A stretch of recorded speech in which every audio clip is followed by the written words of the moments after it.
Want to participate in a Don and Mike Show contest? How about this? You or a member of your household can only win once for 60 days. You must comply with any age limitations for each contest. For complete contest rules, send a self-addressed stamped envelope to the mighty WJFK, P.O. Box 3649, Washington, D.C. 20007. Thank you, and God bless. Everybody loves Don and Mike.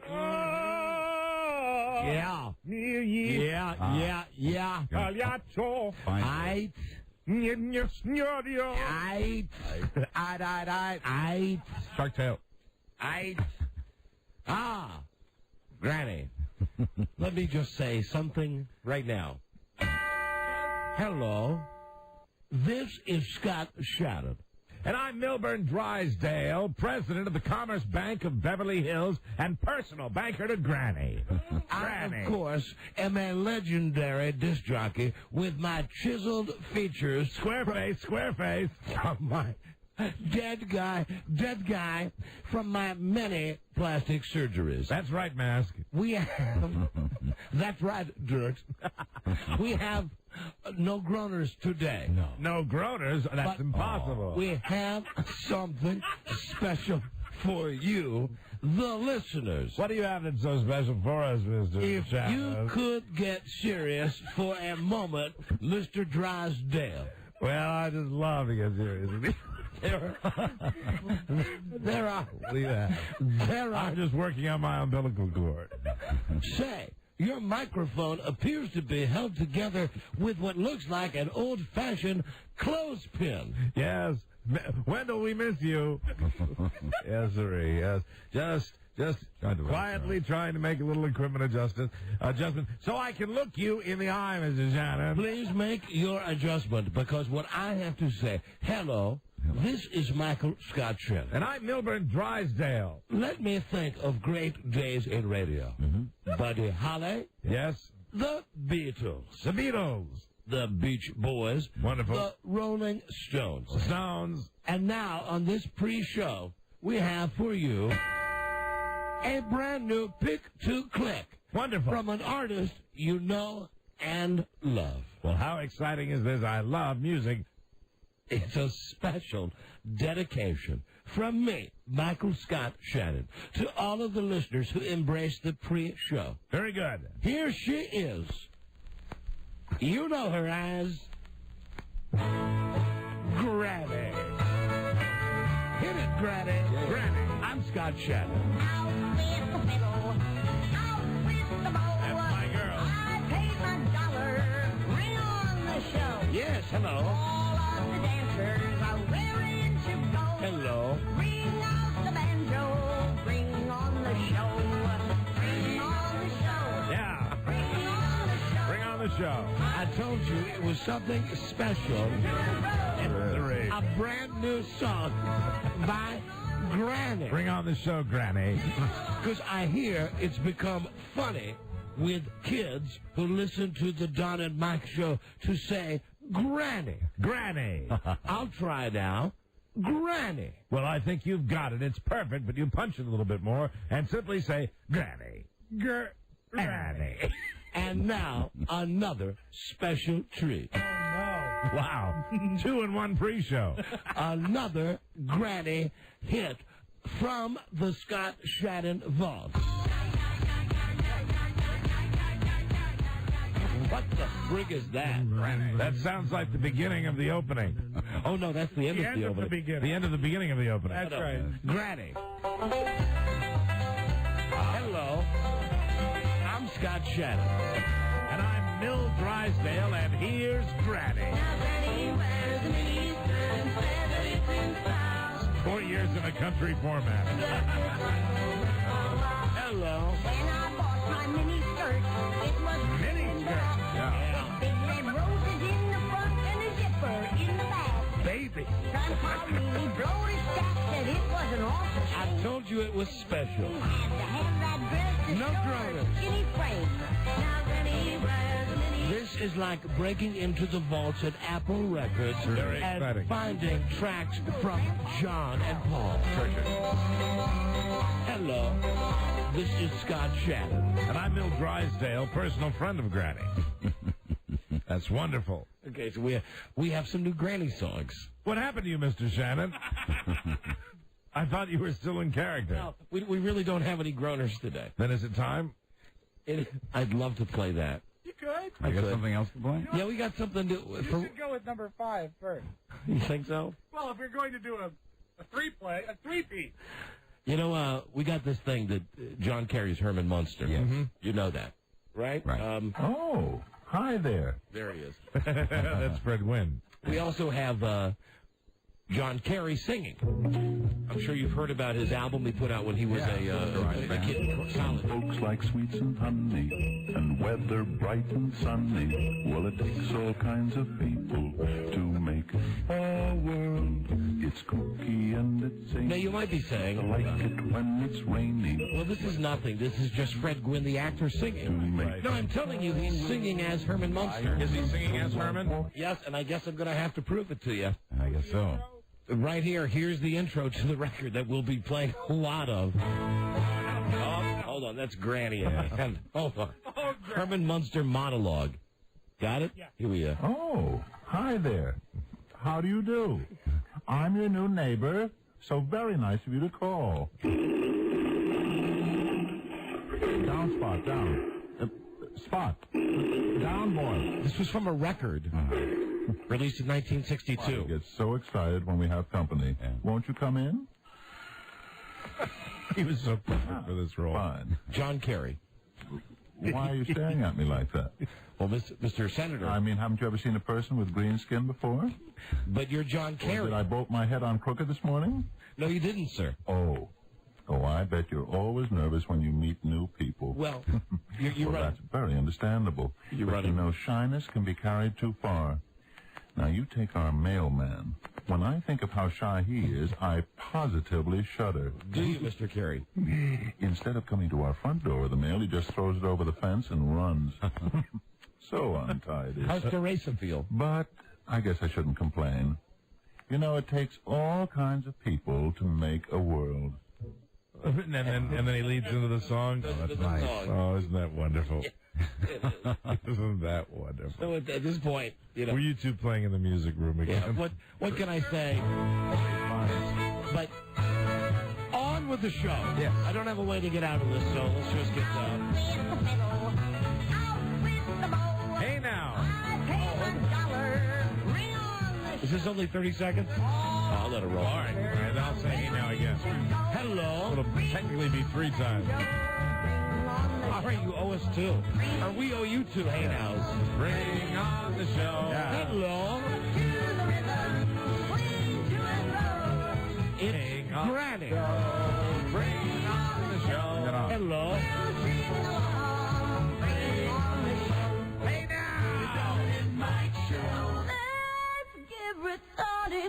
Yeah. In here.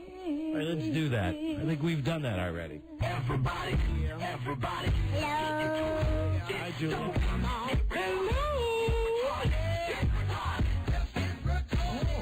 Hi there. Hello.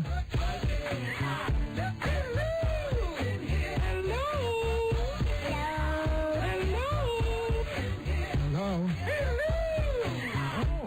Hi there. You can call Don and Mike anytime from anywhere in America. 877-365-3636. They're ready to believe. Well, you already know we're here. Hold on a second. There it is. And like we haven't already been here. Based on a true story, he was a neo-Nazi with one true enemy. Himself, a man of faith, a man of hate, and a soul torn apart. Viewer discretion advised. Something I've wanted to ask you all weekend. How have you been? How you been? Good afternoon, Mr. and Mrs. Browns and all the ships at sea. You loved them in Shark Tale. John Geronimo, Mike O'Mara. All right. Yeah. Hi. Hello. Let's do it. Let's get started. Hi. Everybody loves Dynamite. Hello. Hi there. I heard it. Down on my show, new episode on this Monday. 1004 604. Hi, Don and Mike. Buzz Burbank here. That's why you heard that thing before. See, and he's the news guy. He comes in, and then it's like his words, and then we start. Show's on the air. It's Monday, October 4, 2004. Call us from anywhere in America, 877-365-3636. From Canada, from Mexico, call 800-636-1067. What, did your watch lose a day? So did mine. It did indeed. And pleased to be calling Washington, D.C., WJFK. You can call at 202-432-1067. Some affiliate notes. Let's start with... At least to move in the right direction, you know. I wanted to say, I don't know what day it is until I walk into the studio. Sometimes, yeah. So, I mean, when you said that, you went, it's, October 4, and I went, whoa. I'm aware of that. I'm 24 hours behind. I'm aware. And I sprung to action and fixed my watch. Austin, Texas, where we had been on a ridiculous one-day time delay. Right. Yes. At least now they've acquiesced a little bit to our wishes. We're now on at night. Okay, so same day. Same day, well, that's fine. Same day at night. We'd like to be on earlier. Call your station there and tell them you'd like the show earlier, but at least you're now getting it on the same day. Any particular time at night that they happen to share that with you? What time of night? Midnight? No. Earlier. 11? Earlier. 10. That's a magical time, Mike. 10 p.m. Not bad. 10 p.m. And here's the problem, is that you have Tom Likas, Elton John's brother. That is a problem. Look at a picture of the guy. He's the guy that's on at 7 on this station in Austin. And this is where the infighting in the politics of Westwood won. We're not involved in this anymore. So if you're listening to us in Austin, Texas, we'd love to be on earlier. Call the program director, but at least they got us on the same day, so you're not hearing... Same-day service is very important to this show. Because in previous Mondays, I guess you would have been hearing Friday's show. We're like a really good dry cleaner. So there you go. That's the only bit of news that I had. The weekend, I want to tell you, I have a headline, a real headline, that I'm in love. And I mean it, I'm in love. I am a sap for... all kinds of different toothpastes. However, I have found the all-time drop-dead best toothpaste ever. And I wrote it down. I love it so. Crest Cinnamon Rush. Now, you, my friend, are late to the party. Cinnamon. Hey, listen, you got to say it on the show. How do I know this, Mike? How do I know? Fair. How do I know? Is that the rule? How do I know? Is that the rule? How do I know? Now, listen, do you want my history with this? Do you want me to tell you that I've also tried the orange and didn't care for it, that I've tried the spring mint and didn't care for it, that I've tried not only all of the Crest toothpastes, but the ones made by... so you're telling me that unless I say it on the show, I cannot tell you that you're late to the party. Well, although you would tell me that even if you hadn't said it on the air. But if you've not called it, I mean, you didn't claim it, right? You didn't put dibs on it at any point. No, I'm putting dibs on it. Actually, if I have to be honest, it's my girlfriend who turned me on to it. I'm an aficionado of toothpaste. It rocks, and I'm just with you. I'm with you 100%. I've been using it for about a month. What a shame. What a shame that you're saying something that may or may not be true. I guess it really wouldn't be official unless I'd said something on the air prior to this. Well, yeah. You called it. Right, call it. You called it.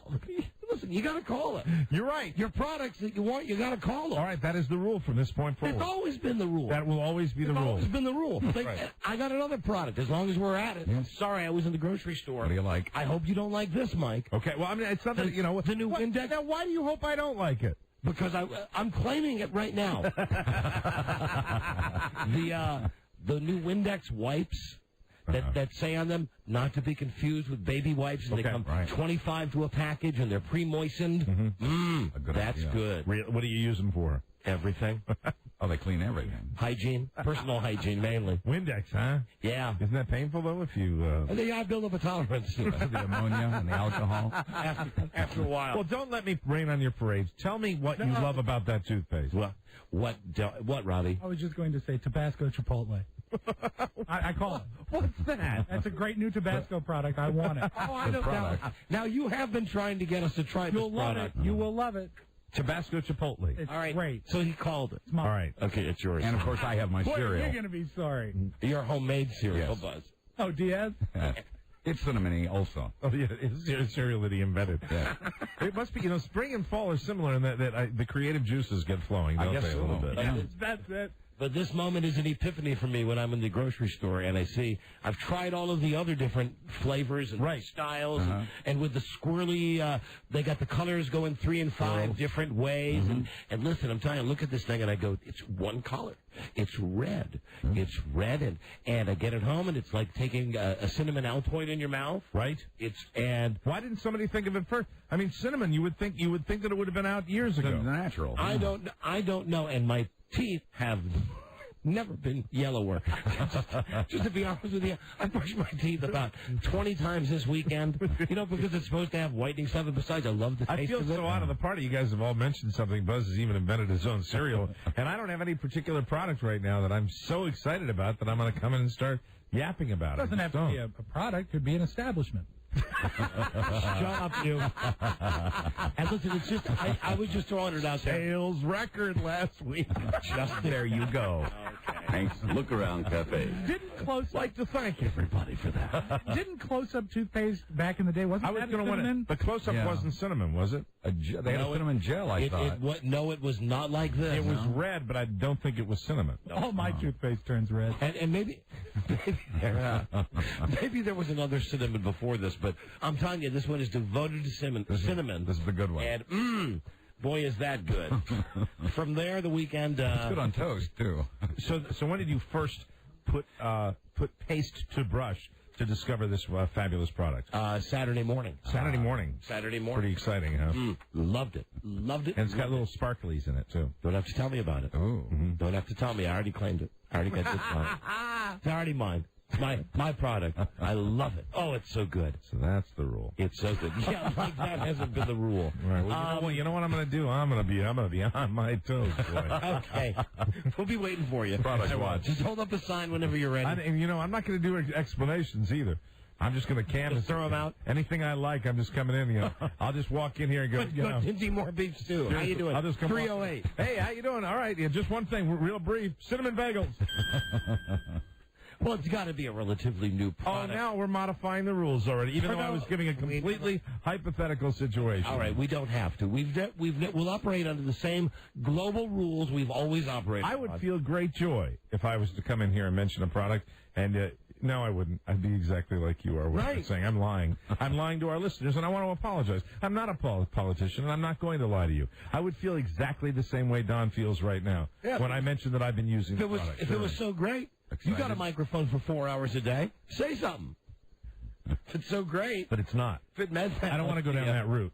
If it meant that much to you. It seems to wear off quickly. And it does mean that much to me, at least right now. Mm-hmm. You're excited. Boy, do I like that. The thing with the weekend was this, that my family is nuts, very seriously. Oh, dear. And I spent simply too much time with them as a family unit all weekend. Started with my kid, who came back from college. Now, I know that I've railed against him coming back home from college, but he saved the money up. He found a very cheap flight. He had no classes on Friday. The thought was he was going to fly in on Friday, see his girlfriend, go to some party on Saturday, get up on Sunday morning and fly back and not miss any time, and his grades are good, so we said that's cool. Yeah. Gets back Friday night, goes out on a date with this girl, comes home Friday night and says, well, that's it, we broke up. And I said, so what does this mean about your weekend? He said, I don't know. I guess that just means I'm going to hang out with you and Mom. Now, Wonderful. This is normally fine and a good thing. Did he kind of have that? Was that his goal to come back and do that? To be with us? No, come back and to come back and break up. No. So, we had like the drama thing going on in the house, and I was talking about this with Freda the other day, yesterday, I guess, that we perpetuated as well because, we say to him, well, you must be disappointed. You must be sad. And he got the teenage angst, and they shouldn't say that because he's almost 20 now. And what the hell are we doing asking him about this crap anyway? He says, I just don't want to talk about it. That's the way I handle things. I don't want to talk about it. I said, well, listen, so how are you feeling? Is your weekend ruined? Do you feel like you wasted? He said, I don't want to talk about it.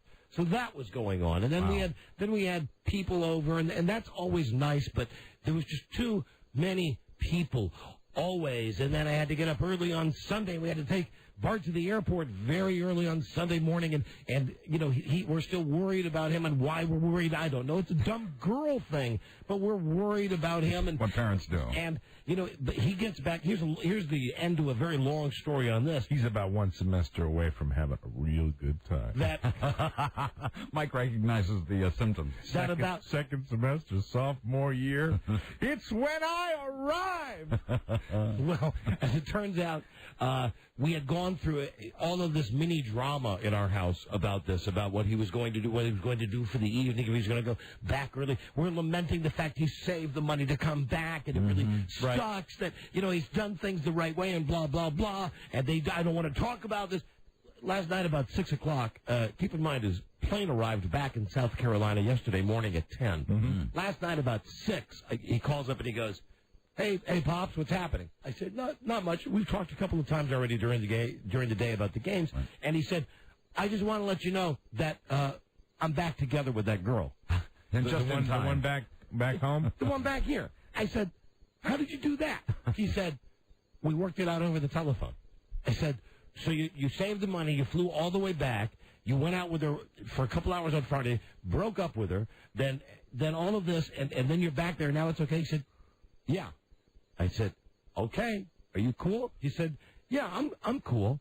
And I hung up the phone, and it was at that point, now, before that call, my wife should get, let me just say this, she should get an award. I don't want to sound ungrateful. She should get an award this weekend for being the bestest wife. Mm-hmm. However, I found it smothering. I found it totally 100% smothering.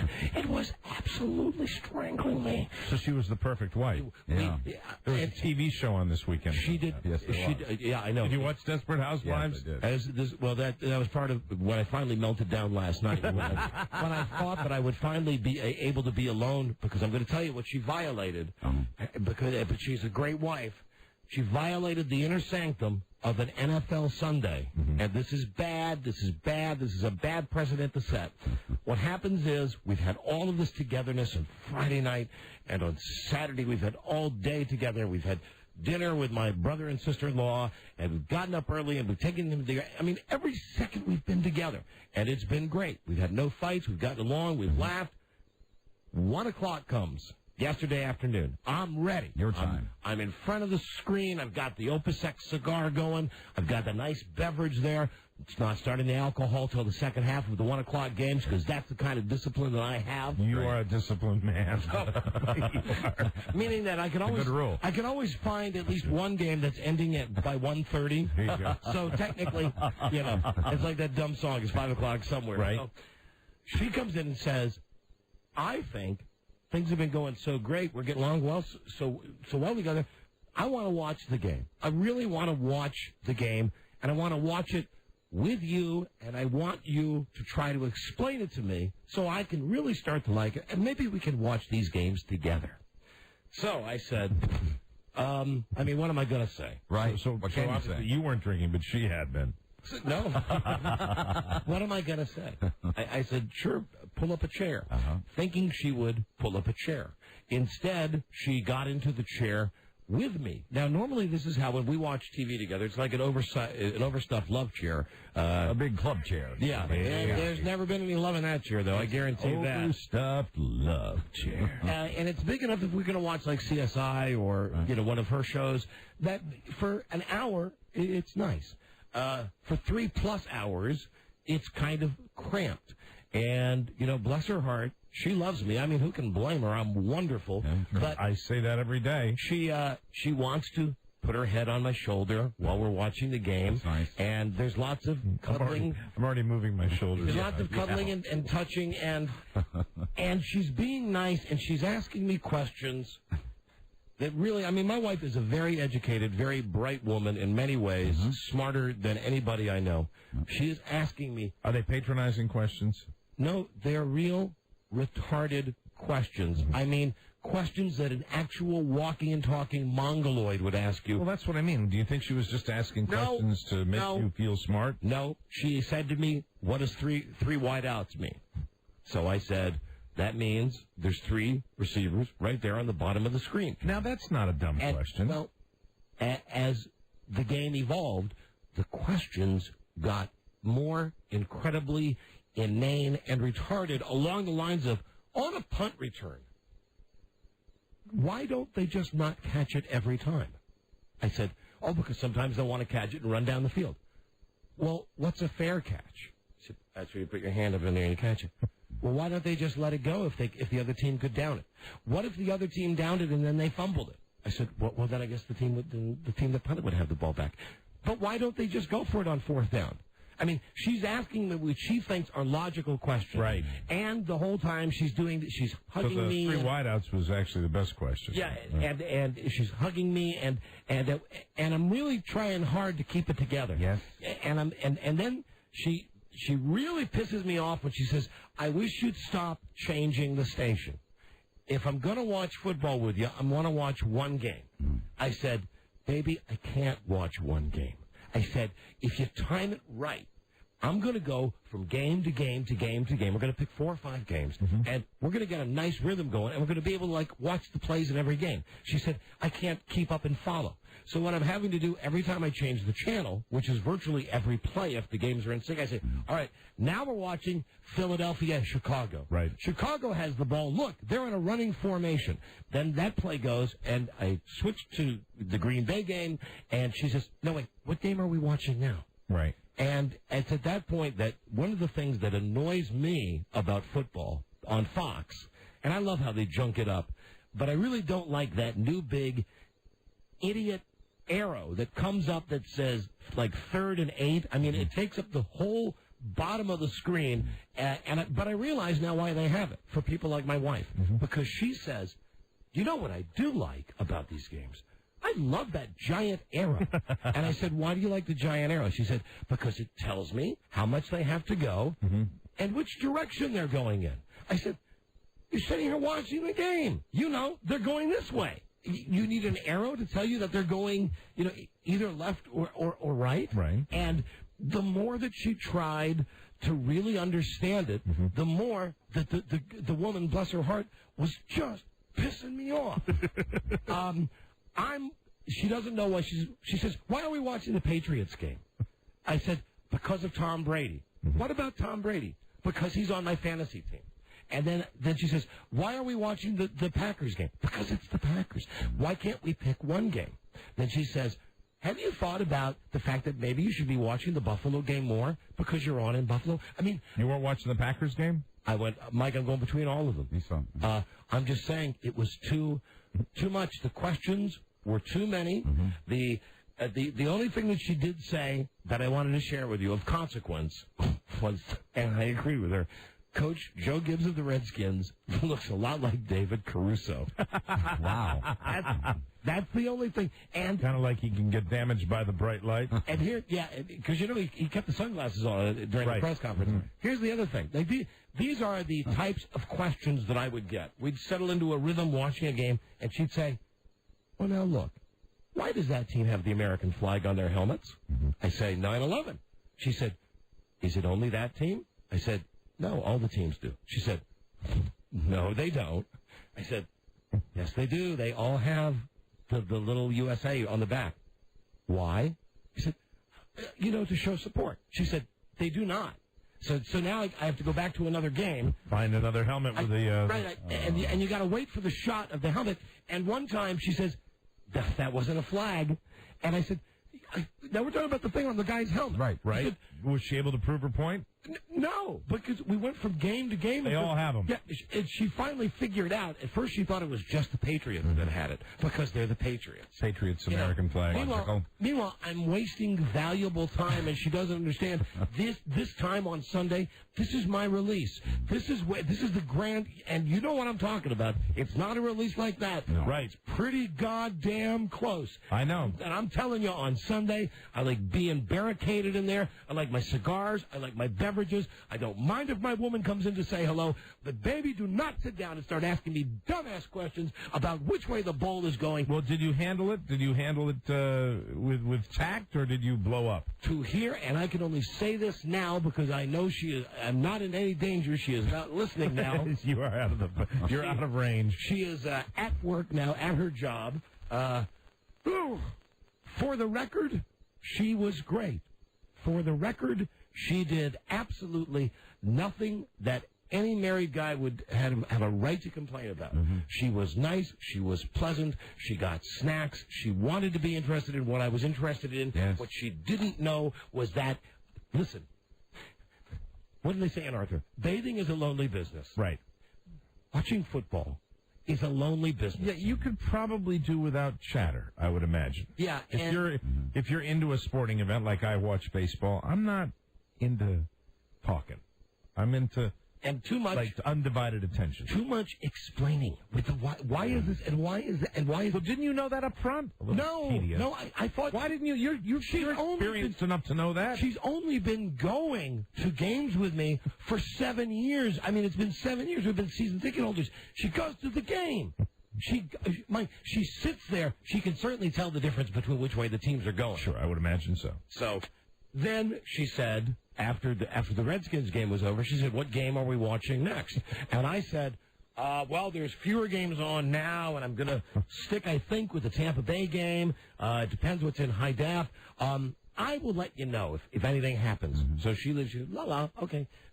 She's so happy. You double bolt the door behind her. She's so happy, as a matter of fact, that she says, I'm going to go to the store because you know what I'm going to get for dinner? I'm going to get chicken. And this is a big deal for her because she's a vegetarian and all this other crap. So she's finally going to eat. This is going to eat a dead animal for she's that happy. This is what I'm saying. I got nothing to complain about with this woman. She drove me nuts watching this game, and we were together every second this weekend. But she's even going to eat chicken. Now, she comes back from the store, and she says, okay, I'm going to make some kind of fantastic chicken we can eat. I said, great. I'm glad to hear it. We sit down, and she does make a very nice Parmesan crusted cheese, really great chicken. Yeah. And I'm sitting there, and she says, haven't we had a wonderful day and weekend? And I reflected, yes, we have. And she says, so she right in the eye, she says, I want you to know something. When I was in the grocery store, I prayed for the souls of each of these chickens as I bought them. And that's the moment when I unraveled. Oh, dear. That's the moment when, and I mean, she doesn't know unraveling. She doesn't know how this was kept inside me. What incredible, you held your tongue throughout the day. What incredible, I mean, as they say on the football shows, I held my water. You know what I mean? It was just, I said, you know, I'm thinking about it for a second. I'm thinking, now, wait, hold on. And I did say to her, when you took the asparagus and threw it against the wall like in American Beauty? I said to her, do not ignore me. You go to Safeway, and you're praying for the chickens while you're picking them out and buying them? Yes. And I just looked at her. I said, you're nuts. And she said, excuse me? And I said, it's great. It tastes great. I didn't have the balls to pursue it. Yeah, well, didn't that start a huge argument one time? It did, but this is new. This is a new level. She's serious when she's saying that? Yes, she's in. Mike, I wouldn't say this if it wasn't 100% true. Now I can't have. You know, if heaven is a place where everything is there, she might get up there and be happy as a clam, and you'll be pecked to death. Yeah, right, and you'll be right next to me, incidentally. I'll be right next to you, because I do not pray for the souls of chickens. Neither do I. You know, and I can't even, because she's so... But we'll both be brushing our teeth with cinnamon toothpaste. Because she's just so goddamn Dr. Phil, Oprah, meditation, everything is beautiful. I couldn't even say, you know, woman, listen, you're nuts. She's giving you a nice weekend, though.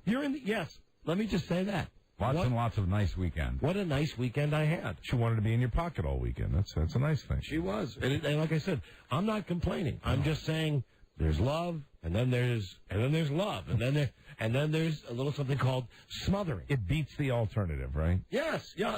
Listen, I said up front, I'm not complaining. You like being smothered, you like being left alone. Yes, I do. You're in a good space. My family is just nuts. My kid saves, fly back for the weekend. No girl calls up. Girl's fine. Wife smothering. Then last night, finally, I'm thinking I'm going to watch the Sunday night game. Right? She comes in at 9 o'clock. Now, I'm ready to say, if you think you're going to watch this game with me, you're out of your mind. No. What she says to me is, I really want to watch the show Desperate Housewives, but something is wrong with the TV in the other room. Mm-hmm. Will you please come fix the TV in the other room? So, begrudgingly, and this was a mistake on my part, I go, all right, okay. I mean, I'm watching the game here. I've got players going in this game tonight. Right. I can. She said, listen. To quote the great Mel Karmazin, she says, "What haven't I done for you this weekend?" Mm-hmm. She said, "Everything." So now I got to sit in the other room, fix the TV. Meanwhile, the only channel that we can get that is the one where they're showing a movie about the woman that ran over her husband 3 times. So, because that's the only channel that this DirecTV box is getting right now is CBS. So I said, look, I'm trying to download the guide. I don't know what's going on. Meanwhile, on the screen, the whole time I'm seeing the woman drive over the husband 3 times. You don't need and that. I hear One in a circle? Yeah. I hear Celia Sella Ward, that actress. She's, I guess, the investigator, and she's saying, like in a voiceover, I could understand why she would want to kill her husband and run him over and run him over again and run him over again after all she did for him, And you were thinking it was you under those wheels. Boy, you never saw me work faster. You never saw me work faster to get that thing going on Channel 7, and there was Desperate Housewives done. I wash my hands of all of you.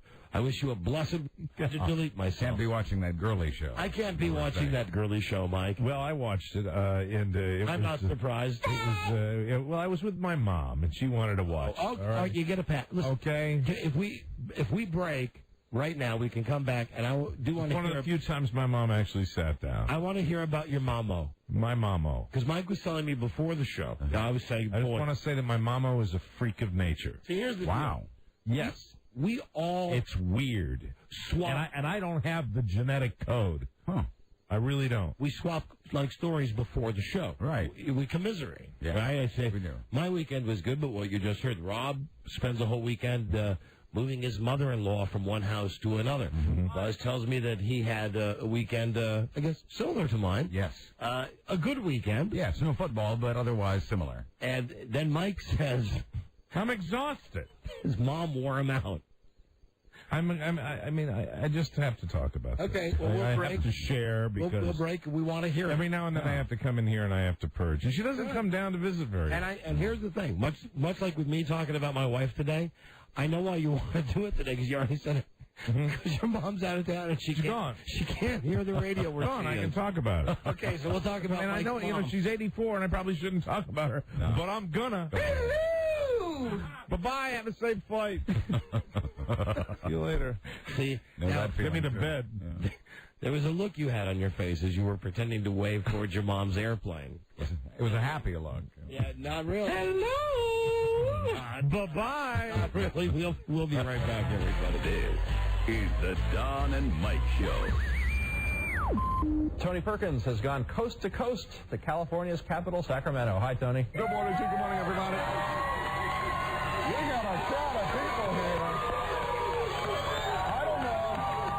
I don't know if they're here for Good Morning America, for Rail Fair 99, or the nationally syndicated Don and Mike radio shows in town today. These folks are excited. The Don and Mike Show. I don't believe it. Don't touch me. Noted chubby chasers, Don Geronimo and Mike O'Mara. Well, we're big rock singers. We got golden fingers. Right. And we love Listen, Mike, before we talk about your mamo, we sing about when, we sing about it's a note I wrote myself yesterday, when this week is underlined, is Mike paying off his Red Sox bet? I'll pay it off whenever Tom can get in here. Now, It's not up to me. we have just heard that Tom may not be able to. There must be someone to fill in for this bet, unless you'd like to be known as the guy that just didn't pay off the bet. I will pay the bet off with Tom whenever Tom can get in here. I think Tom might be available in as little as 2 weeks. Of course, it's hard to get a straight answer. You know, Well, Tom, I mean, the DJ. the outside time Come on. was like by the holiday times. If he wasn't, then we'd have to fill in. But I'm not going to massage anybody else. I'm going to massage Oh, Tom. come on. You lost the bet. The baseball season's over now. The Red Sox are going to the playoffs. Well, what do you want me to do? Pay off the bet with Dennis. With Dennis? Yeah, or It just wouldn't be the same. Or in a way, that would be melting. Name a name a person of equal grossness. There is none. Hold on. What about the man who lives in his car? Rob Grippy, no. There's no way. There's no way that Rob Grippy's. No, it's a different. But we talked about this bet for 6 months. Yes. Well over 6 months. Right. So now, how about a payoff? I mean, I understand that the guy who said that he would be massaged is in the hospital with hip replacement surgery. Mm-hmm. You know, we got to have a backup. I mean, and I'm not saying. Boy, Dennis Murphy grosses me out. Okay, well then, think about it for a day. Well, yeah, I mean, I'm not putting you on the spot. I think Dennis Murphy is less of a than Tom. I think really by doing Dennis Murphy, Mike, I don't. By doing Dennis Murphy's massage, I should say. I don't know. I don't know if Tom's going to rally for this one. When will we find that out? If you want, I don't certainly want to do Rob Grippy because Rob Grippy is, that's just not right. He's cleaned himself up, and I don't think Rob Grippy is somebody I want to touch in any way, shape, or form. You don't have the CSI gloves. Yeah, I don't care. Rob Grippy, I don't want. But Dennis Murphy, if you think that would be, I just don't think that's thick enough.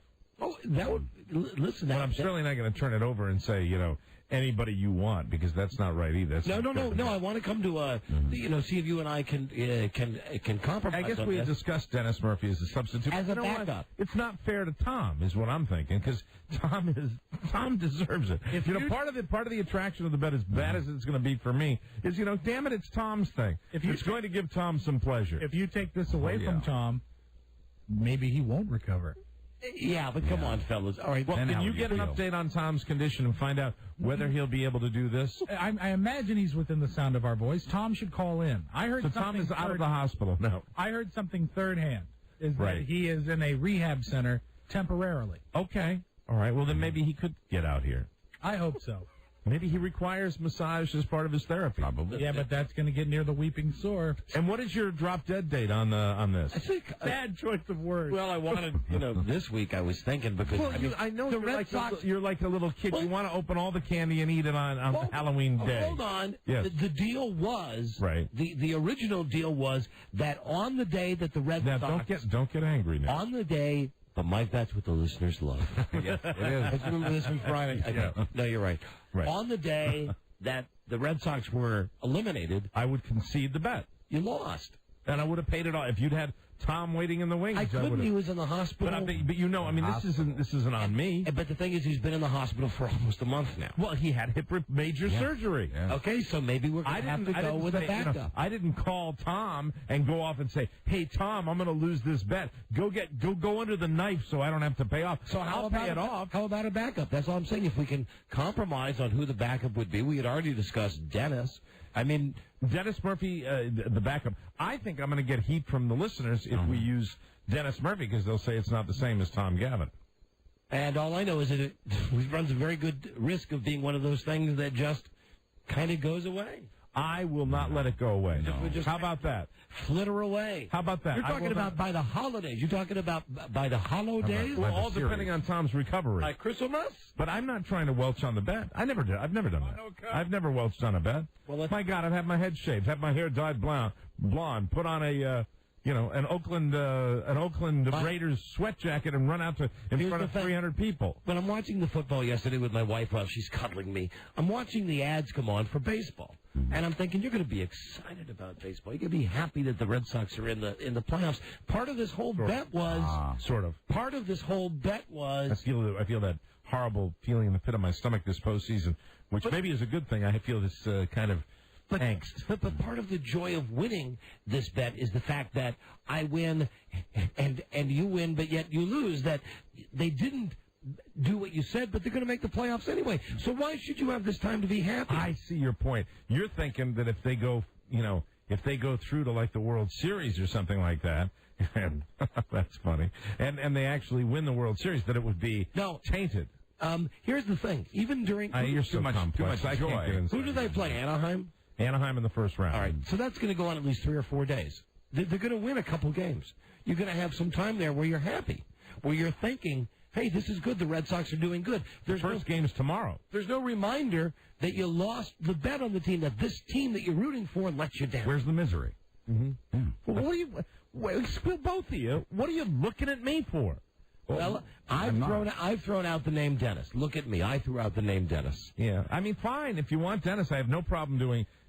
I keep saying doing Dennis. Oh. I have no problem. It's just, really, I'm being more stand-up about this than you realize because I just don't think Dennis is. And I think knowing about him, Tom, the whole idea, because I came up with this bet. The whole idea was Tom Gavin. But Mike, just the idea of having, and I think I heard Tom on a best of segment today, and it just cemented the fact that it's going to be perfect. You know Bobby Hollingsworth? What's that? She's been gone 3 months with the replacement surgery. I mean, and Buzz, don't look at me in that tone of voice because we know that Bobby is returning any day. Right. We know that any day. No, I meant she might be a good subject. She and her artificial hip will be making their fabulous return to tending. Well, I'm in no. She can make the walk back to the office. I'm, I'm not welching on this bet, and I would prefer to give Tom the body massage as much as that will be disturbing with his wound. But if you want Dennis to be the backup, Dennis will be the backup in a timely fashion. That's all I'm saying. If we get Tom together in the next 2 weeks, absolutely. Yeah, you want to put a 2-week deadline on it? I'm fine with that. Okay. Hello. Here's Sam. Sam.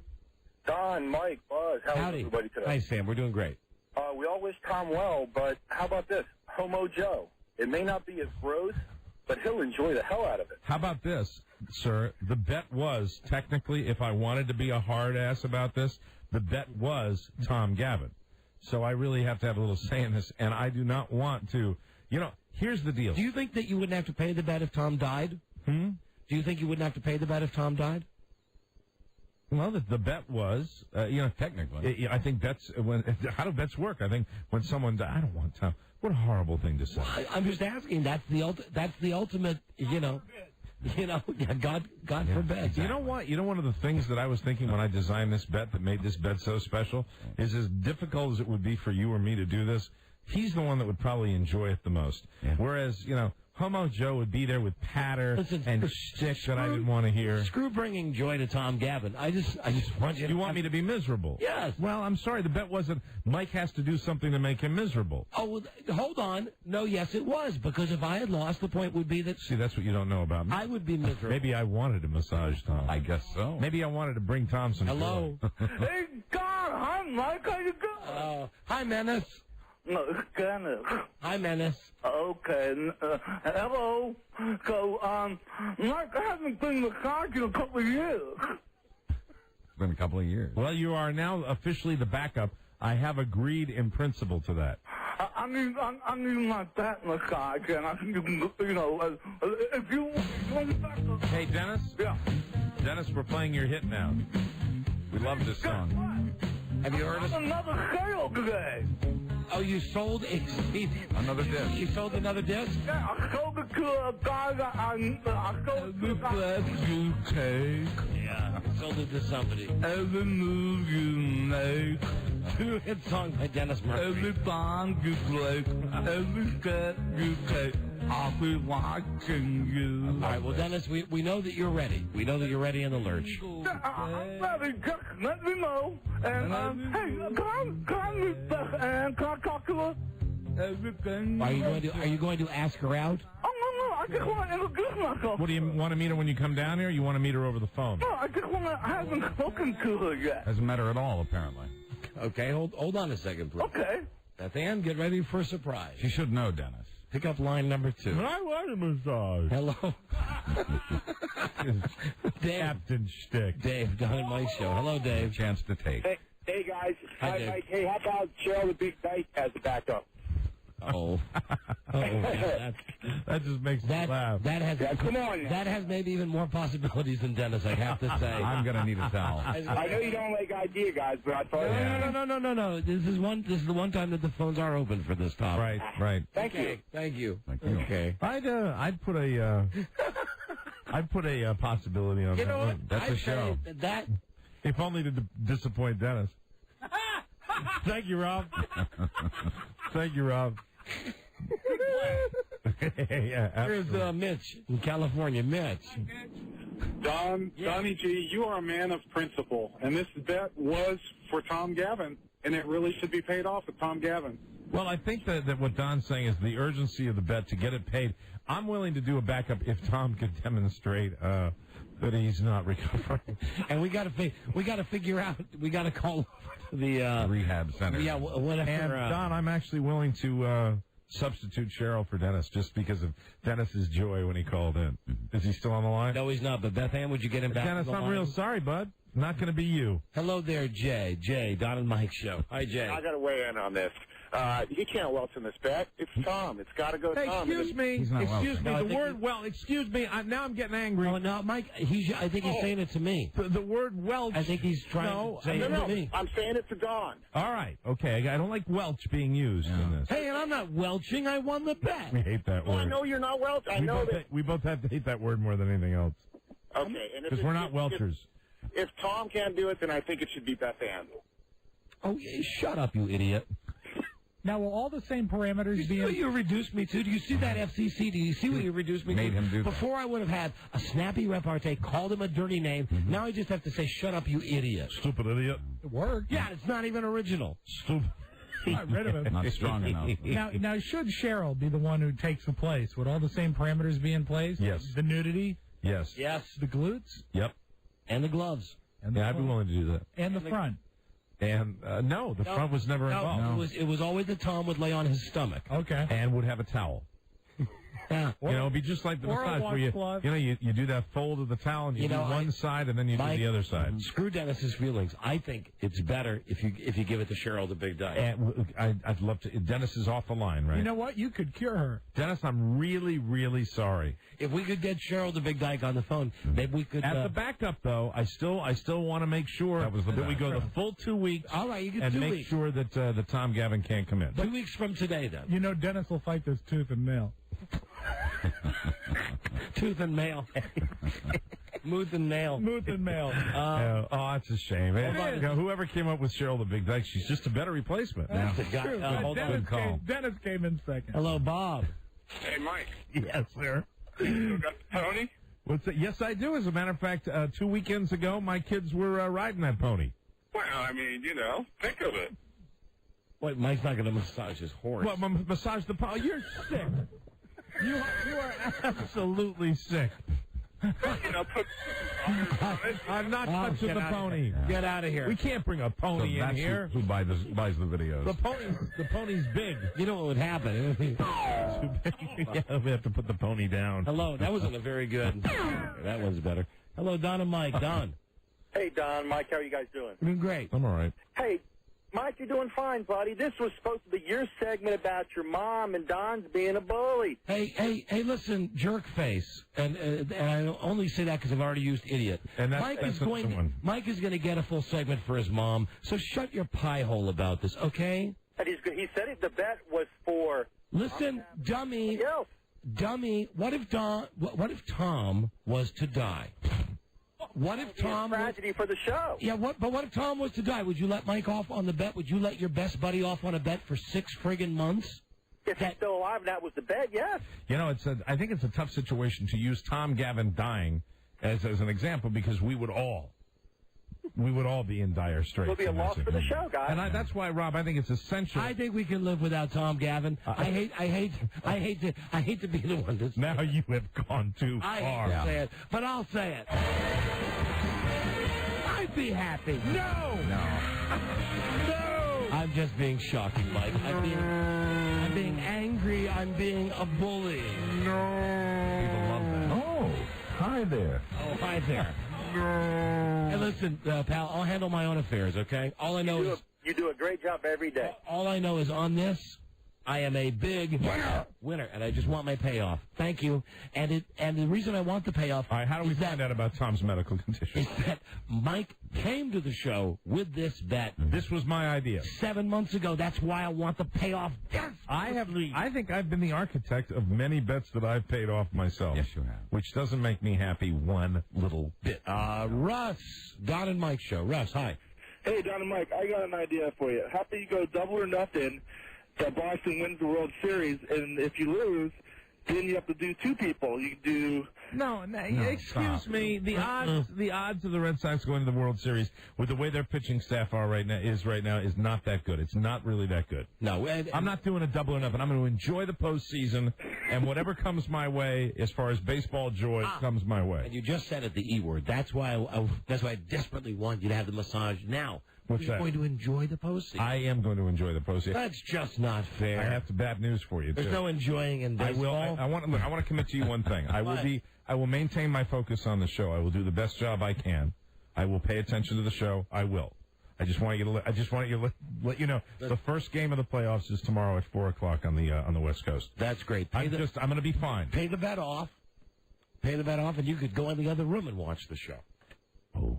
Pay the bet off. Pay it off tomorrow, right at the beginning of the show. Pay it forward. 3:00. Get Dennis down here. Get Cheryl down here. So if I pay the bet off tomorrow, then one time last year when there was a game that was truly important, didn't you actually go? Didn't you go in the other? Didn't you actually go in the other room and that was the ALCS? I don't have to make this decision right now. It's not. I don't care. Tomorrow I'm fine. I don't need to pay the. Oh, see what you did, Conjurer! Conjurer! Tom is still my first choice with a backup of Cheryl. And let's find out how Tom's doing. And to be honest, Tom is my first choice as well. I know he is. Good. I just know he's been in the hospital for a month, and I know that. Well, but he's out. Yeah, but kind of. Who knows?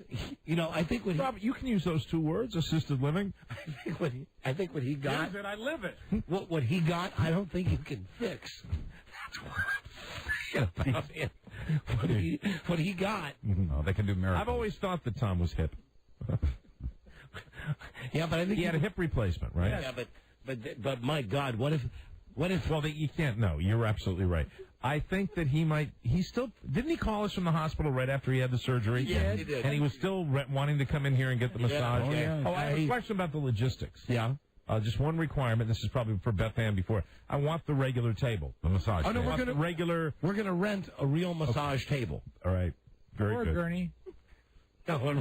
Oh, yeah, or a gurney. Get him up on it. Or a gurney. That's good. He probably took it from them. From them. And I'll wear like a tight white shirt and white pants. Okay. With white shoes. Just come in like full outfit on. Like Mr. Clean.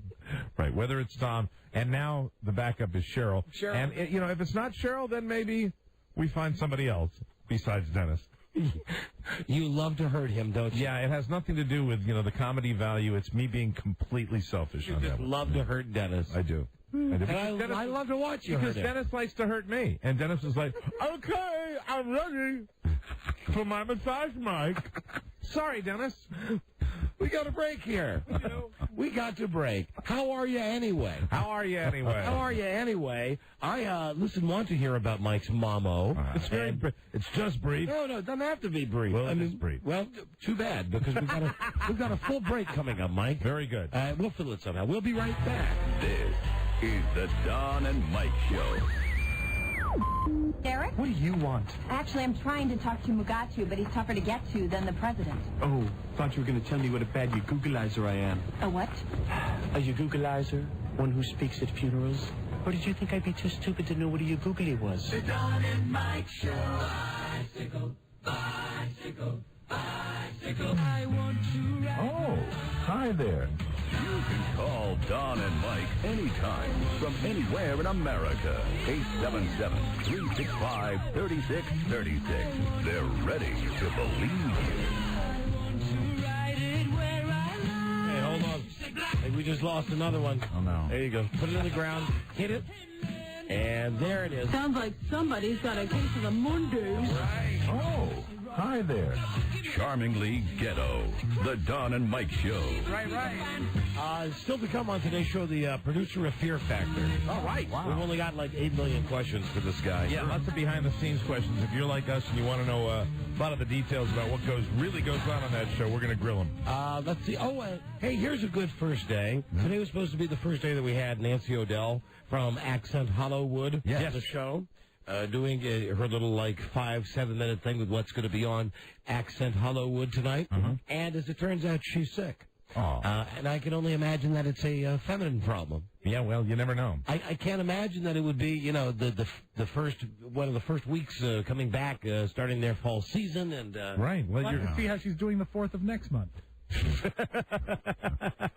We'll do the math.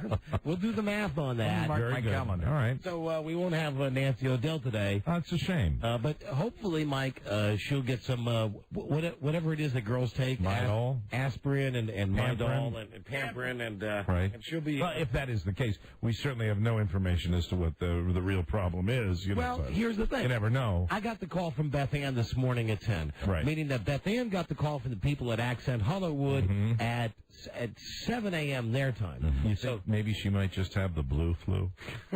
So at 7 a.m. she called in and had to say, "Oh my, I have to buy a new bed. I won't be at work today." That's unfortunate. So we'll somehow. So she won't be on the TV show tonight. Correct. It better not be. She better not be. We should all be watching. And the people from Accent Hollywood said, would you like Tim Trebubble, who's one of the recorders? He said, no. With the deal, we want the Babylicious late. Yeah. So anyway, please to be watching that show tonight, just to let us know if she's there. Absolutely. 2 words for Nancy O'Dell. 3 words, 2 words. Both ends. Maybe. Who knows? She went to a bad Chinese food. Maybe that's the problem. You never know. Maybe it's got nothing to do with being a girl. Most people, I think, Sunday's the big eating day. Usually is when I'm on a diet. So, Mike, you were lucky. Your Mamo, 84-year-old Mamo, was in town this weekend. Yeah, nice. That is wonderful. I leave the applause for your Mamo. I know you like my Mamo, and my Mamo hasn't been down to visit me since my life fell apart. And so she kind of stayed away, and I would go up and see the family, but I really pushed people away. I just wanted to deal with all the garbage in my life and deal with it here. So really, now that things have calmed down and everything seems to be going well, I thought it would be a good time for her to come down and visit. And I bought a house now that I'm going to be moving into, and I'm very excited about that. Thank you, Rob. We have our fingers crossed. We have our fingers crossed that Mike is able to scrape together enough money to get that down payment. Don, I'm working every day. I'm trying to do that, and I think I'm close. I'm very, very, very close, so I'm excited about that. I wanted her to see the place that I'd rented for 2 years after I left my other domicile, and wanted to show her that everything was going. Most importantly, I wanted to show her the restaurant, wanted to bring her out to the Look Around Cafe and show her that. Mike, I'm proud of that. I know the answer to listen. You don't have to go into this, but let me just ask for everybody who's listening and wondering. Yes. Did she meet the young one?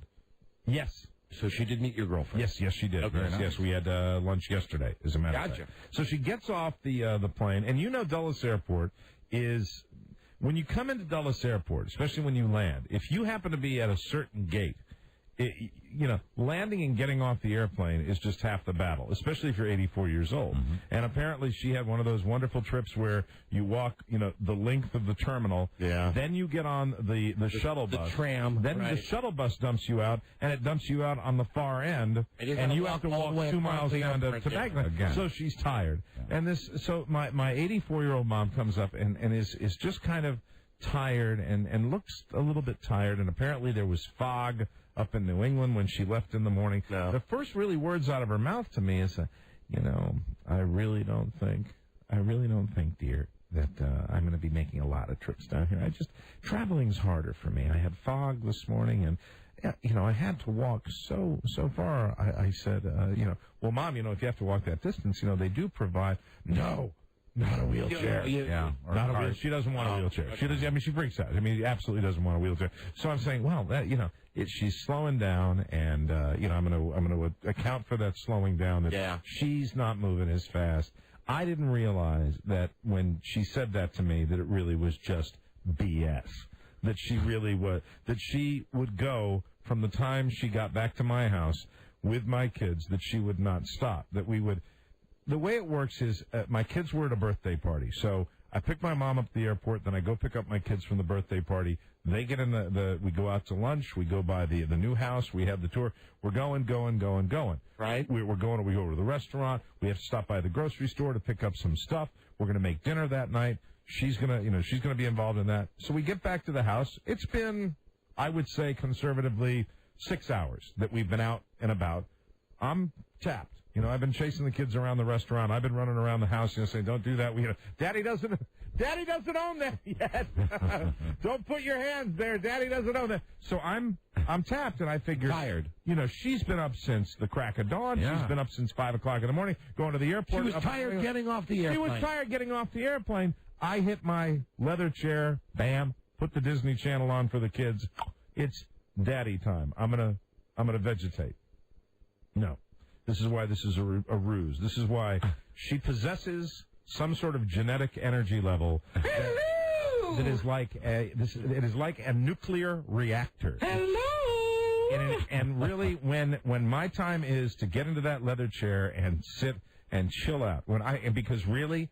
Maybe it's because I'm a part-time dad, and I'm not used to it, and I don't do it all the time. Well, you know, a full Saturday and Sunday with my kids, color me done. I sit down, and I'm like, well, you know, Nana, which we call her the grandma name. Mm-hmm. Nana, we're all set right now. You know, why don't you sit over here?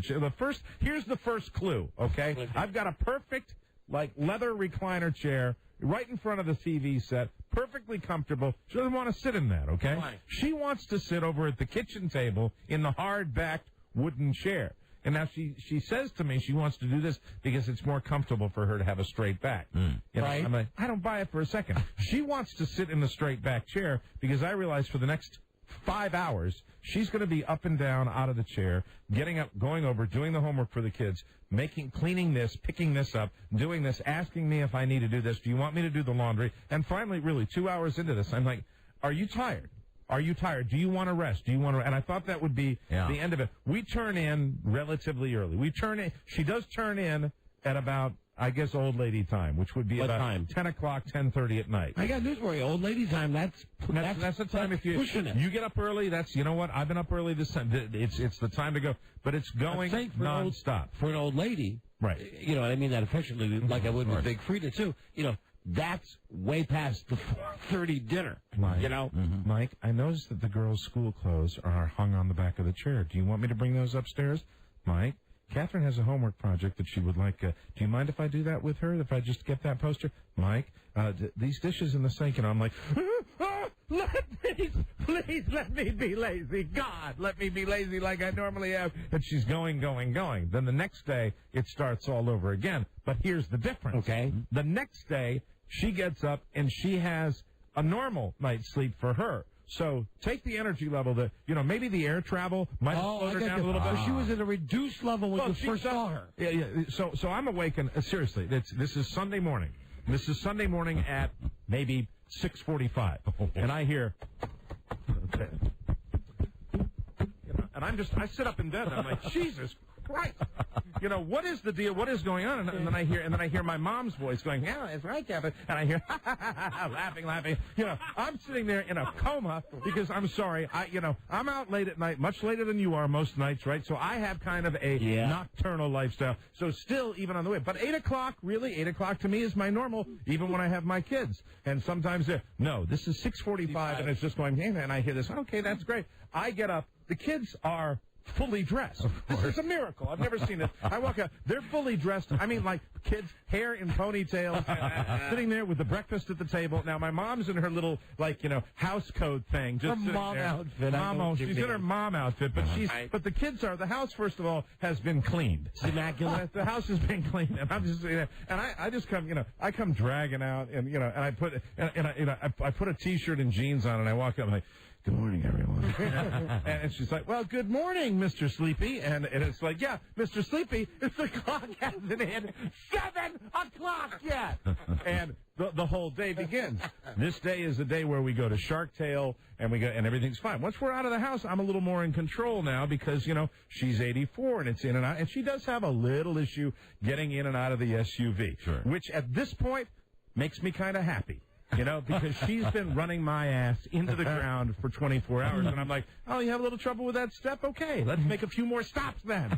Maybe that'll tire you out. So she gets in and out. We go to Shark Tales. We go to a nice little Chinese restaurant. We have lunch, very brief. She, as you mentioned before, she meets the girlfriend, which is fine. Meets the young one, okay? Yes, everything goes fine, you know, and everything's very cool. We go back, and at that point, my youngest, I'm tired again. I am. I'm just tired again because I was awakened at 6:45, and normally my day would be a little bit. And Elizabeth says, "Can we stop by the pumpkin patch on the way?" And before I can answer, you see, before I'm able to really answer and say, "Yeah, well, hey, you know, it's Halloween's in a month. We don't necessarily need to go." My mom says, "Yes, I think that would be a great idea." Okay, we'll stop by the pumpkin patch. This is, by the time this rolls around, and I've been going, this is 4 o'clock, 4:30, 5 o'clock in the afternoon. And what happens is I get to the pumpkin patch at the same time that all the dads that have, gotten the free pass to watch the Redskins game and are all just furious because the Redskins lost. They're all, but the wife says, "You said you'd take them to the pumpkin patch." Right. I knew this was true because you got SUVs coming in like 16 at a time, and you got angry dads that want a parking space behind the wheel. And my two daughters, Catherine and Elizabeth, are very happy running through the pumpkin patch, and my mom's chugging along, 84 years old in back of them, and I'm basically dragging my feet through the dust, going through the, and of course we'd gone to Shark Tales, and it was the big balloon shark slide that they saw, so we go there, and so at this point I say to my mom, I said, "Here, I'm going to show you something that I do as a parent. This is what I do. This is my style. This is what makes me a great parent, Mom. This is it's one of the things I do to get them to do what I want them to do." I want to leave now because we've been here. I'm going to say to them, I'm going to give them what I call, and I'm bragging, I'm going to give them what I call the option the manipulated option. And this is where I give them an option that I know they're going to take the one option. What I'm going to say is, you can get a nice pumpkin or you can stay for 2 more minutes. And Catherine knows time, and she knows that that's no time at all, and she'll want the pumpkin. Right. Watch this. So they're out doing these little bicycle things where they sit and they twist on the bicycles to make them go on the big concrete. It's really high dollar. It's not worth $8 to get in the goddamn pumpkin patch, in my opinion. So Catherine comes over, Elizabeth. I stopped them both. I said, "Okay, girls, I have something important to tell you right now. Now listen. What we can do is we can stay for a very short time, only 2 minutes. Or we can get a really nice pumpkin if we go right now. And so tell me what you want to do." And Catherine, who is now 9, and it's over, I can't do it anymore, looks me dead in the eye, goes, "I want to stay for 2 more minutes." And they go running off like that. And I'm completely defeated. And I look over at my sweet 84-year-old mother who gives me the sweetest, nice little old lady look that's telling me, "Dumbass." And as predicted, of course, they both got the pumpkins anyway, because that's the way it is. And I bet they stayed certainly more than 2 minutes. They stayed more than they got everything. 20 seconds. They got everything, but it's just in time to get back to the house where the drill began again. Do you need this? Then it was the routine for school because she knew that she was going to be involved. My mom was going to be involved with getting them ready for school the next day. Right. So I get the drill. So what do you need me to do? That's what she says. "What do you need me to do for school tomorrow? Is there anything?" I said, "No, Mom, we've got a routine." "Well, what I think we should do, now, do you make the lunches before? Do you make the lunches the night before? Do you make them the morning of? And does Catherine have them?" I'm like, and at one point I just go, "I have a system. I'm doing fine. Please let me sit down some more, please." And because really, I have moments with them where, I'm the guy that invented the daddy lies on the floor and they play on my back game. That's right. All right? That's the game I invented. That's the daddy thing that I did. Remember that famous game? Daddy's the jumping jack? Yeah. Daddy's the jungle gym? Daddy just lays on the floor and they jump on my back. That's great. It hurts a little bit, but it beats running around. So I'm real happy about this. And finally, the question's over. We enjoy... my mom and I watched the Extreme Makeover Home Edition, The Waterworks. She'd never seen it before, and my mom's the great volunteer. And I will give her a round of applause. At her children's hospital, she has been volunteering, no pay, no nothing, for 35 years. Oh, my God. I'm giving her a round of applause. But if I could say something about your mom, I've only known you 20 years. Right. But I'll say that for the 20 years that I've known Mike, and he's made a lot of coin on this radio show, he's not given one dime of it to his mom. Thank you very much. I appreciate that. Not one dime. And what do I always tell you? What? Why give money to someone who's got that much energy? That's right. That's what I always say. Why? Why is it necessary to come up with some money for somebody that can, She can run out and get 13 jobs if she needs. That's well, you've Even always at 84 said, years that's old. what you've always said. McDonald's is always hiring. You know, I'm sure some, back in my hometown, people probably hand her money just because she runs around so much at 84 years old. But we finally got, and we dropped the kids off at school, and then we're going to go off and have a brief breakfast. And my mom, if she has a noon flight, all right? If she had her way, we would have gotten to the airport at 7 a.m. this morning. That would have been fine with her, because that's the way she... Do you think we're going to be okay? I said, yeah, Mom, we're going to be okay. Well, I said, we'll be there by 10 o'clock. It'll be fine. Well, do you think that's all right? It's like, please, sir, just go. You're going to be fine. You're going to be fine. But the energy level... I had virtually the opposite thing, because my kid's flight left Sunday morning at 8:20. Right. So by my kid's logic, I said to him, now, I'm going to get up at 5:30. Right. I'm going to come down and get you up, and we're going to be out the door at 6:30, so you're at the airport an hour before the flight. Right. He said, but Dad, like the sleepy, but Dad, it's such a hassle. It's an hour early. I'm just going to be there for an hour. It's going to take you an hour to get through the crap. So I know where your mom's coming from. I think we all need a Mary transfusion, because, seriously, I said to her at one point, and I looked at her. DMT. A Mary transfusion. I looked at her seriously, and I said, really, why didn't I get blessed with just, I said, I got the worrying thing. I do the worrying thing all the time, I got the guilt thing, certainly. I do that all the time. Maybe you got the lazy thing from your dad. No, my dad was not lazy. My dad was more sedentary, so maybe I got a little bit, but I got my own little thing going in that department. I just wish that I had maybe one fragment of it that I could really. You think that old people should be at a certain point sitting in a chair, at the end of a long day. Listen, tired. Let's take your mom out of it, and let's take my mother-in-law out of it. Okay. At some point, they should all be getting fitted for their coffins. At some point, when you reach a certain age, frankly, you just don't become... Well, she plays that. She plays that all the time. Of course. She's giving me... We're going through the new house that I bought, and she's telling me the pieces of furniture that she wants to give me, because she's not going to be around that long. Welcome to my world! But you know what that is? And then you see them, okay, if you want to talk the death game, if you want to play that death card, then don't run around like a track star when you're in my house. You can't have it both ways. Either if you're going to talk the death game all day long, heaven, no. Then when you get to the house, seriously, go to bed. When we get home about noon, go to bed, and we'll bring you like food in bed and stuff like that. But pretend you're older than you are. It makes me feel like by the time, first of all, that I won't hit that number. But that maybe 84? Maybe about 10 years, I'm going to be walking around going, oh, that's a peach, hon. Yeah, it's good. So you got her out? Yeah, she's gone. I tell you, that's back. And I will give her props. That's one thing I will say about her. She believes that house guests are like fish. After 3 days, they stink. She lands and she wants to get out of Dodge almost as soon as she lands. Yeah. So it was fine. The girls are crazy about her. What did he write down? Rob wrote what evil thing did Rob write down? You know what? She'll slow down. When? After your funeral. After my funeral. Yeah. Yes. That's funny, Rob. That's a good one, Rob. That'll be a clue. Rob, I'd probably laugh if it wasn't so close to the truth. But I love her, of course, and she's my mamo, and Godspeed. She said she'd call me this evening, and like she always does. Yeah, she probably flew the plane back, as far as I know. Probably telling the pilot, don't you think you should put the gear down a little earlier? Yeah, do you think that's okay? All right. Is he going to get all those bags off himself, or does he need help? The pilot says, we have a system, Mary. I did say that at one point. I have a system. We got a break. We'll be right back, everybody. This is the Don and Mike Show. Sacramento, California. Hello. Larry King, I want to commend you on your choice of suspenders tonight. It is black. I know it. That's quality, though. This money that belongs to the Iraqi people, can they get that back from Saddam? And are we going to get Don and Mike on the Armed Forces radio over and over? Good question. That's a good question. Nick. Christopher, can they get the money some way to send that money back to the people? He probably took it from them. What, Larry? Don and Mike Show. Larry? Anniversary for Don and Mike, and after it's taped, give it to Andrea, and she'll phone and say she's got it, okay?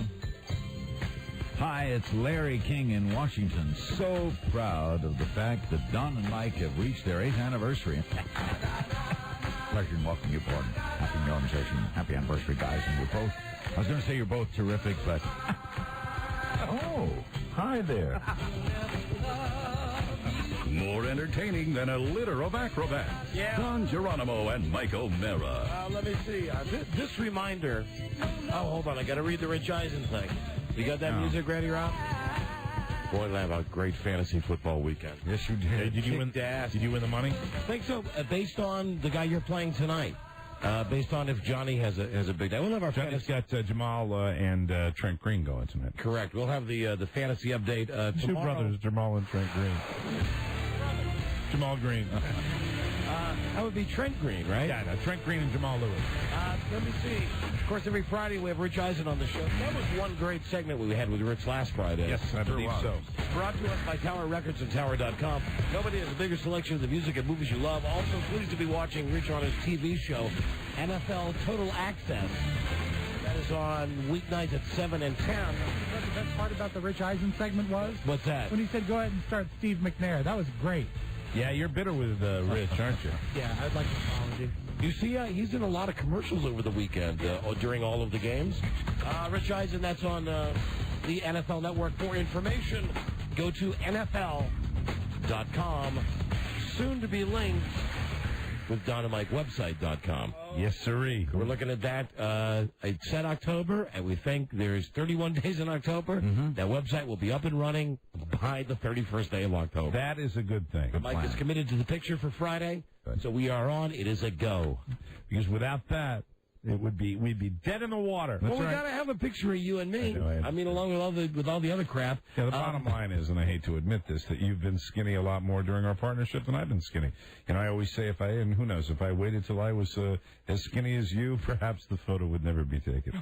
I am ready to retake the photo anytime you want. Of course you're ready. Look at you. No, I mean afterwards. I mean afterwards. What's that? After we have this picture taken, so that there's a new picture of us up for this website. Okay, all right. Are you a man of your word about that? Yes, of course. Okay. Because I think I'm going to drop a lot of weight this coming weekend. So I might want to have it retaken on Monday. I'm there with you. All right. I'm there with you. And about the website, just so you know, it will be on the website. Pictures of us, and this is hideous, our wives.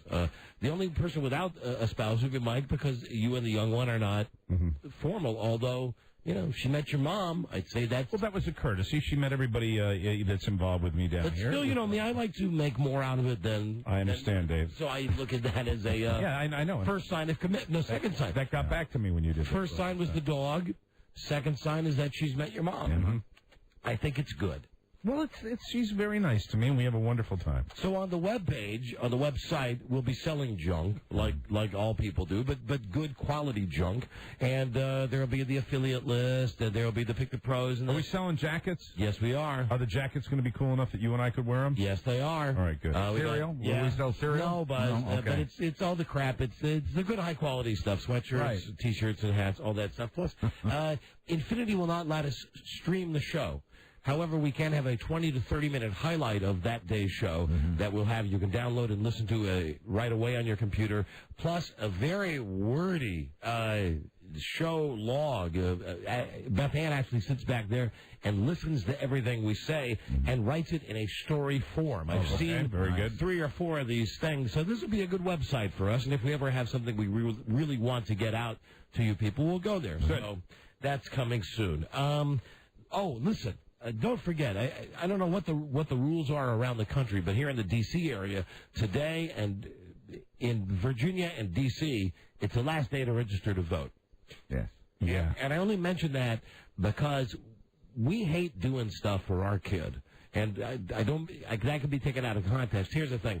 We want our kid to be responsible. He's almost 20, blah, blah, blah. Self-sufficient. Yes. However, this weekend when he was here, one of the things that we did do, Freda and I, was get him on the web. He had already registered to vote and had him file his absentee ballot. Since he's a Virginia resident, but he goes to Clemson. And I can tell you successfully, that's one already in the good guys column. Yeah, and I know Ralph Nader is very, very appreciative of that vote. No, Mike, he voted for... Hi there. He voted for Kerry. So, listen, anyway, if you got a kid like me and your kid's at college or something, get the absentee ballot and fill that sucker out and have them check Kerry, because my son... does anybody need, I don't think anybody needs a reminder after the last presidential election how important really the absentee ballots are. They're making noise that Virginia could be... as close as Florida. A battleground state. You know that? I hadn't heard that. I thought we were pundit say that the other day. It was blue, then it was red, and now it's a battleground state. And I'm as guilty as the next guy that I thought really that I always thought that my vote really wasn't all that important here in Virginia. What they want us to believe. This was I've always thought, my opinion on elections really. I know. That they're kind of worthless. But even Florida kind of changed you a little bit. So what I was finding myself doing was, even though my kid is lazy and we want him to be, his own, be motivated. Right. We actually, because it means so much to us, we got him registered and, made sure when he voted. Now, come on, let's make sure.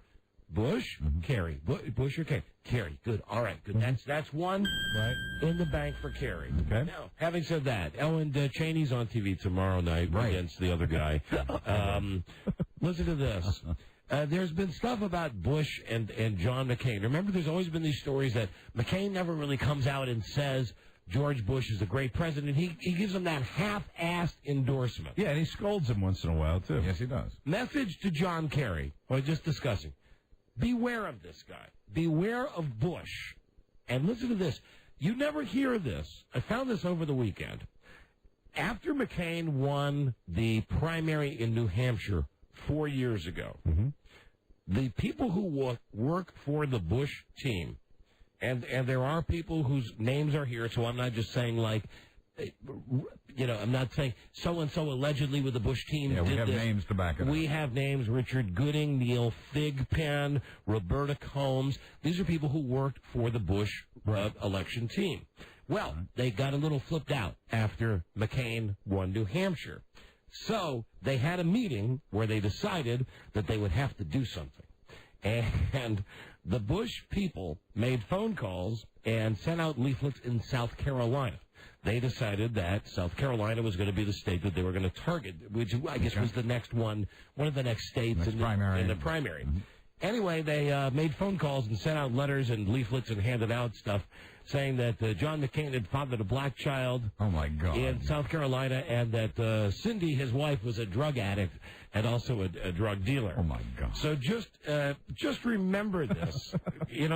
This is maybe why... What nice people. It's maybe why you never hear from McCain just that all-out endorsement of Bush. Yeah, and this is something you're not going to hear on TV or read generally. It's a little personal. But just watch out, Kerry. I mean, and tomorrow I think we're going to have this the broad on who the one that was before Teresa Hines, Kerry, the one that who's written the sex book about what it was like to have sex with John Kerry. Right. Okay. We're going to have her on tomorrow. Okay. Very good. So maybe we'll be able to find out if he's got anything in his closet. But boy, that's some nasty stuff, man. And all made up. And I guess at some point, McCain has to go to Bush and say, dude, how can I support you when 4 years ago, when it looked like I might kick your ass, you send your people down to South Carolina to say, I mean, that's like something out of the movie Primary Colors, right? I think really what it is in politics nowadays, it's all about power and it's all about access. And I think John McCain is, in the event that Bush does win, it will be one of the most powerful senators, if he's not already, but he will have unprecedented access to the president. And now here's some quotes. Shortly before the primary election in South Carolina, a guy at USC, University of South Carolina, got a phone call from a man who said he was working on the Bush campaign. This is, the guy's name, it's Richard Gooding. The man says, I understand you're for McCain. I said, yes. He said, did you know his wife's a drug addict? Do you know that he's got a black girl pregnant down here? My God. And also, and this was the Christian Coalition, their lead official said when they asked him about this 4 years ago, we make a lot of things happen behind the scenes and under the radar for George Bush. It really doesn't matter who gets the credit. The main thing is that Bush wins. Yep. But and then here's the quote. Even if we have to bear false witness. But hold on, here's the last line. But We sure had fun during that primary. Yeah. Well, things never change, do they? No, I mean, wow. dirty. It's just like dirty tricks when you go back to the Nixon campaigns. It was and it happens in Democratic campaigns also. You got guys out there that are hired, that are skilled guys that know how to do these things. Last week after the debate, Karl Rove, the president's chief political advisor, told a reporter that we have a lot more surprises planned for John Kerry between now and Election Day. and he's the guy. Yeah. Isn't he the guy that looks like if you were, casting one of those movies with the evil Dr. Mengele kind of guy? Yes. You see him, he's got the wire rim glasses and the ball that says, "Yes, we have ways of making you talk." And then you got Kerry. Oh, hi there. How you doing, Herman? So anyway, do your own research on that. Wow. Mike, you're not as bad as Billy Joel. I was telling you about your girlfriend with the young one. Right. Listen to these stats. Billy Joel got married over the weekend. Billy Joel's 55. Right. Or I'm not as good as Billy Joel. The girl that he married is 20. The girl that he married is 23. Right. Now, it's not funny enough that the girl that he married is named Kathy Lee, but that's her name. Her name is Kathy Lee? Her name is Kathy Lee. Now, we're going to do some math here. Now, I don't know how old your girlfriend is, and you're not even going to be entered into this. However... Well, I just was, and she's 24. Okay. And you are 40... I'm 33. You are? Come on. Come on, you're what, 40, I am 45. 45. Okay. At the wedding... Oh, and the really crappy celebrity guests at this Billy Joel wedding. Paul Reiser, Don Henley, Mick Jones, a foreigner, and Alec Baldwin. Alec Baldwin. So he lives in the neighborhood. One of Billy Joel's ex-wives, Christy Brinkley, was there. His daughter, who is 18 now, was the maid of honor. Mm-hmm. Check out this, though. Kathy Lee. They call her Katie, but it's Kathy Lee.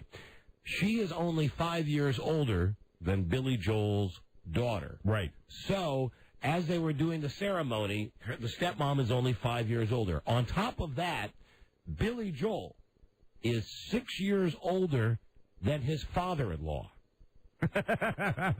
But wait, the father-in-law, who is 6 years younger than Billy Joel... Right. Well, how old is Billy Joel? Billy Joel is 55. 55. The father-in-law is 50.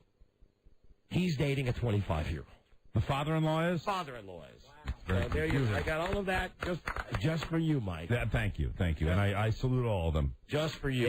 Age is just a number. That's right. I am running out of time. We do have news about John McEnroe. I understand as a nod to the bride, they had a moon bounce at the reception. Bada bing. Now listen to this. At one point, I think I had mentioned the John McEnroe show on CNBC gets a 0.0, Mr. Blutarski. I have never seen that show.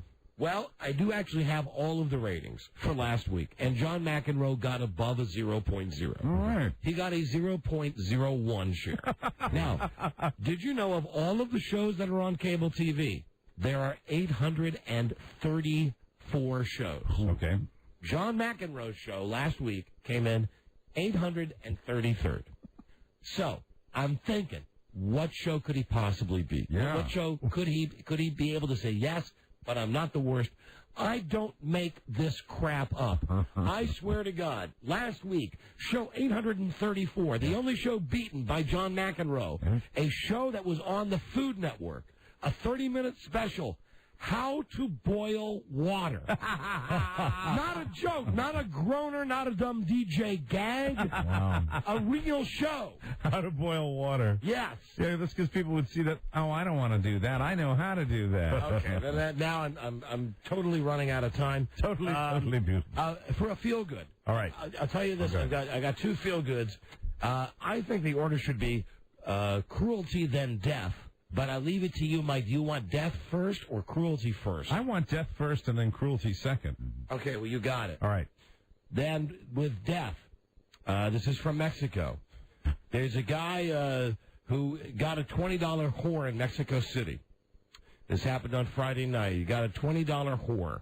The man had consumed booze and coke, told police. The problem is this, that they go to the hotel, he gives her the $20, and then he's not, because he's had a bunch of illegal drugs, he is unable to perform. All right. She makes a comment to him saying, can't you get things moving?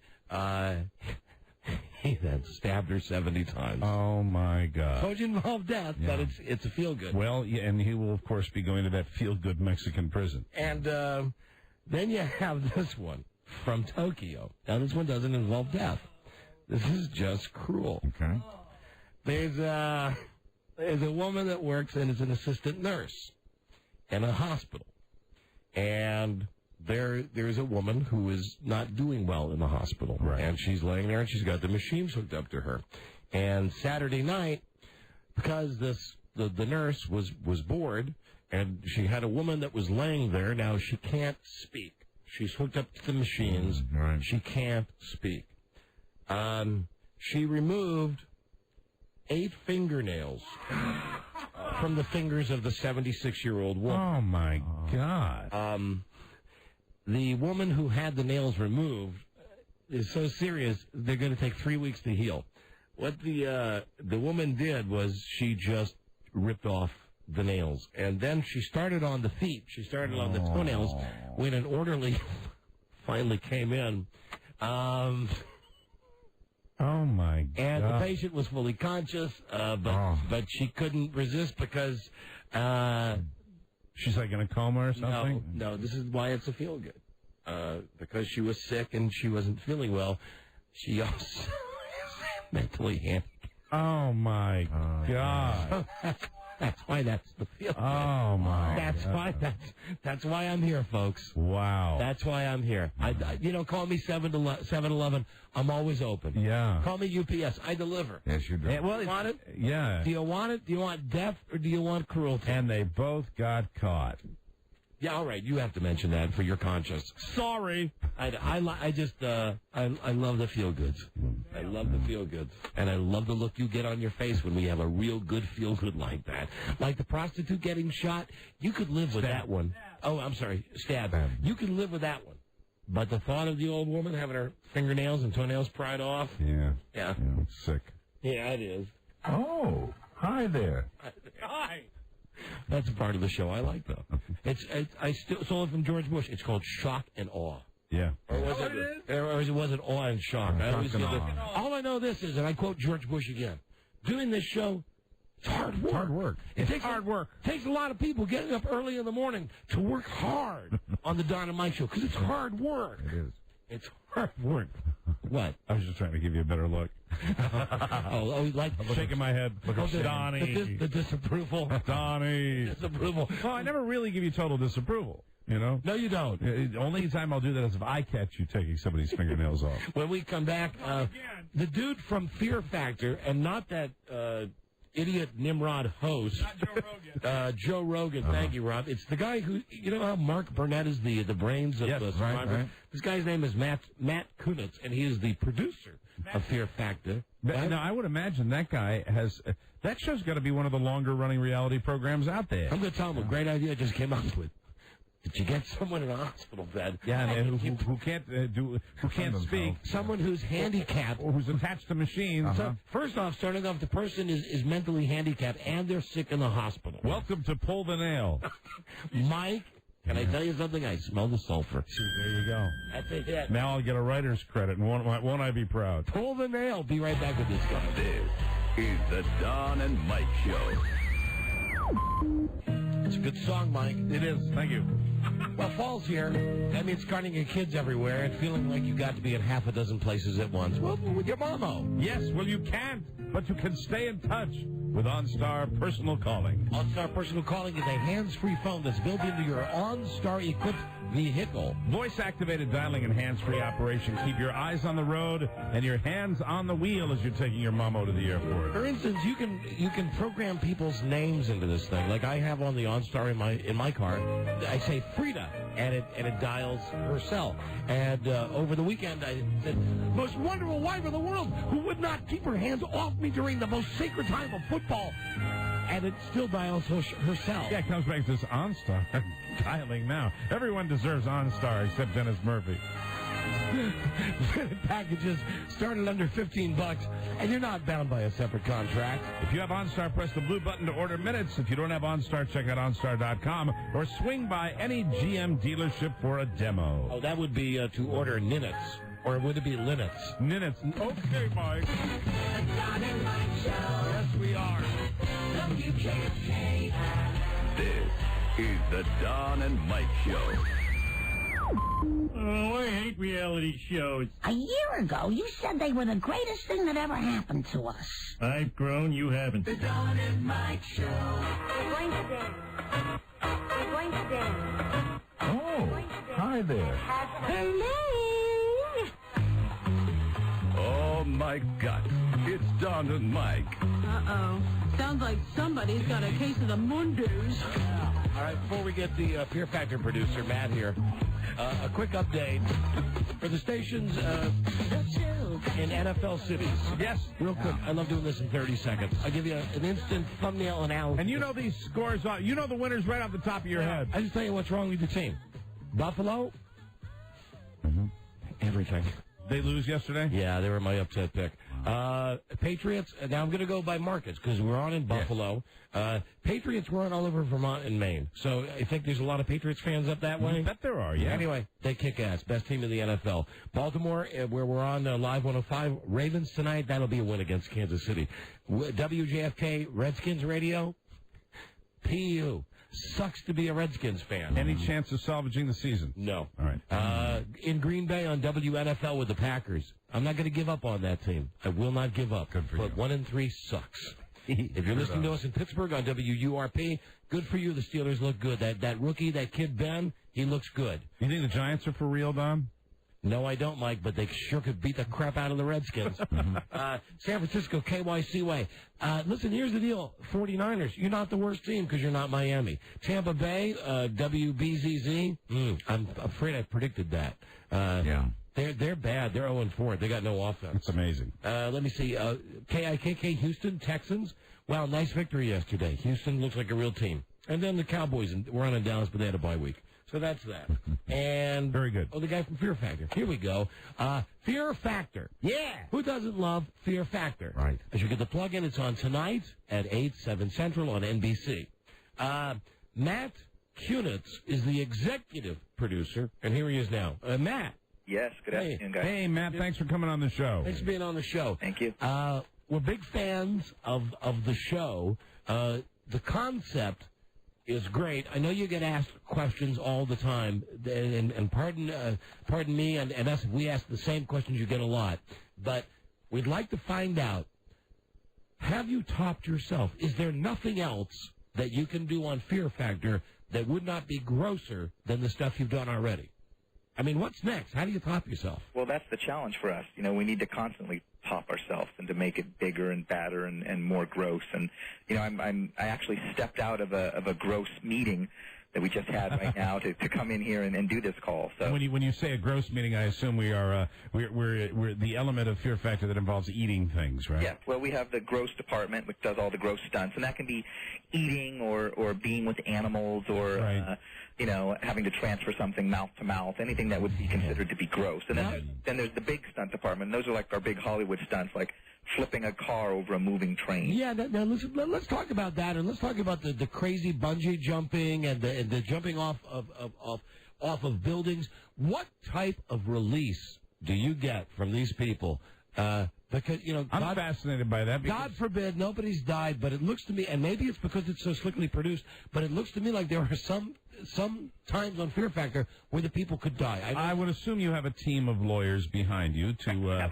I always say I have a whole floor of lawyers with nothing better to do, but, you know, the release is 65 pages long. Wow. Oh, my God. That's right. And because we have 50,000 people apply each year, we don't make any changes to the release. If someone calls and says, yeah, I really want to do the show, but can you take out sections 6, 7, and 9? It's like, well, no thanks. We'll find someone else. Well, then I'll cut right through the 65 pages and ask you a very pointed legal question, because I'm always fascinated with this. In the event that someone was to buy the farm, I've heard, you know, no matter what releases are signed, there can be some liability there if somebody really does die during one of these stunts.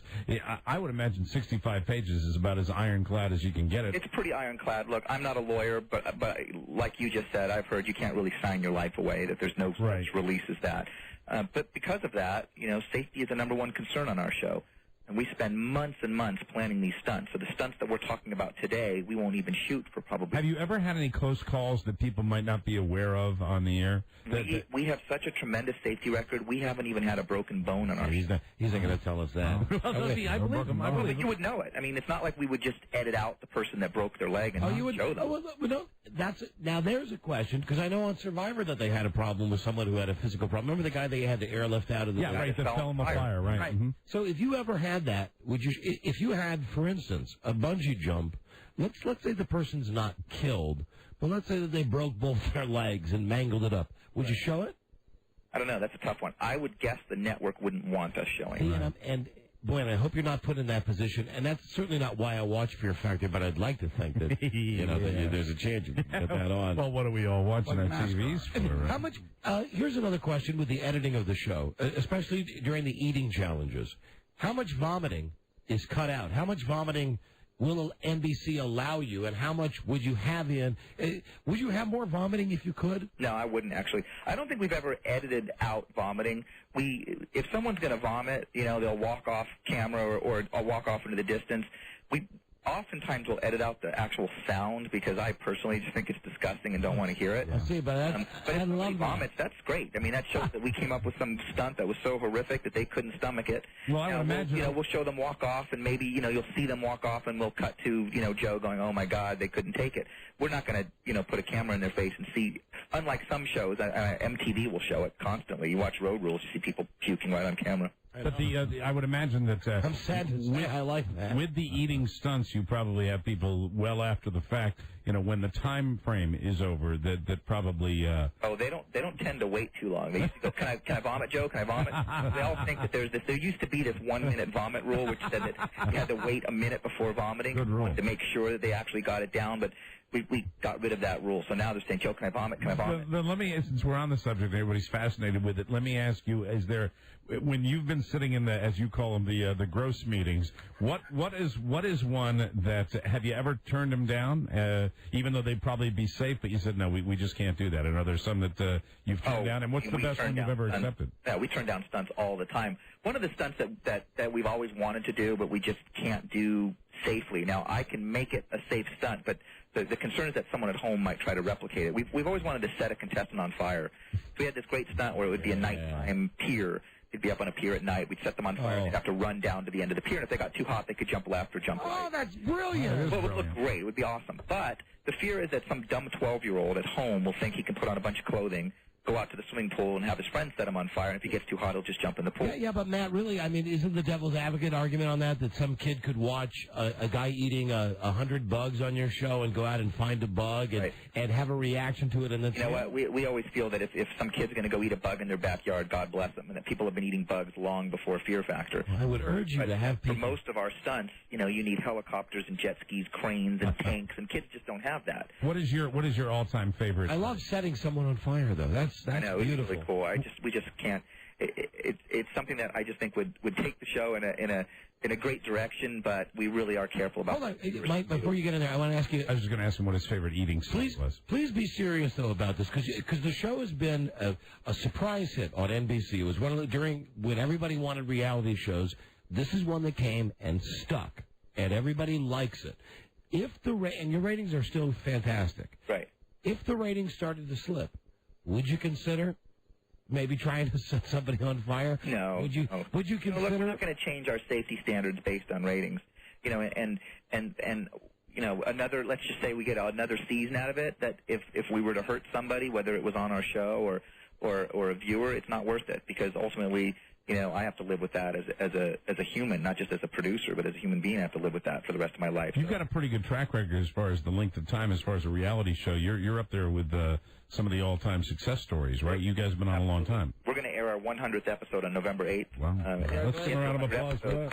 Hey, but before we give this guy the crown and make him the genius of all time, let's also point out that Matt is the man that brought us the George Foreman sitcom. Well, okay, wait. I was a production assistant on that show, so I was like a peon. So you can't give me credit for that. Why do you think... and listen, hold on. Where'd you come up with the idea for the Family Fear Factor stuff? Well, interestingly enough, people will be surprised by this. Depending on what week you look, we are the number 2 or number 3 highest-rated family show in all of television. And so it became kind of obvious that we should do a family fear factor because there's so many families watching.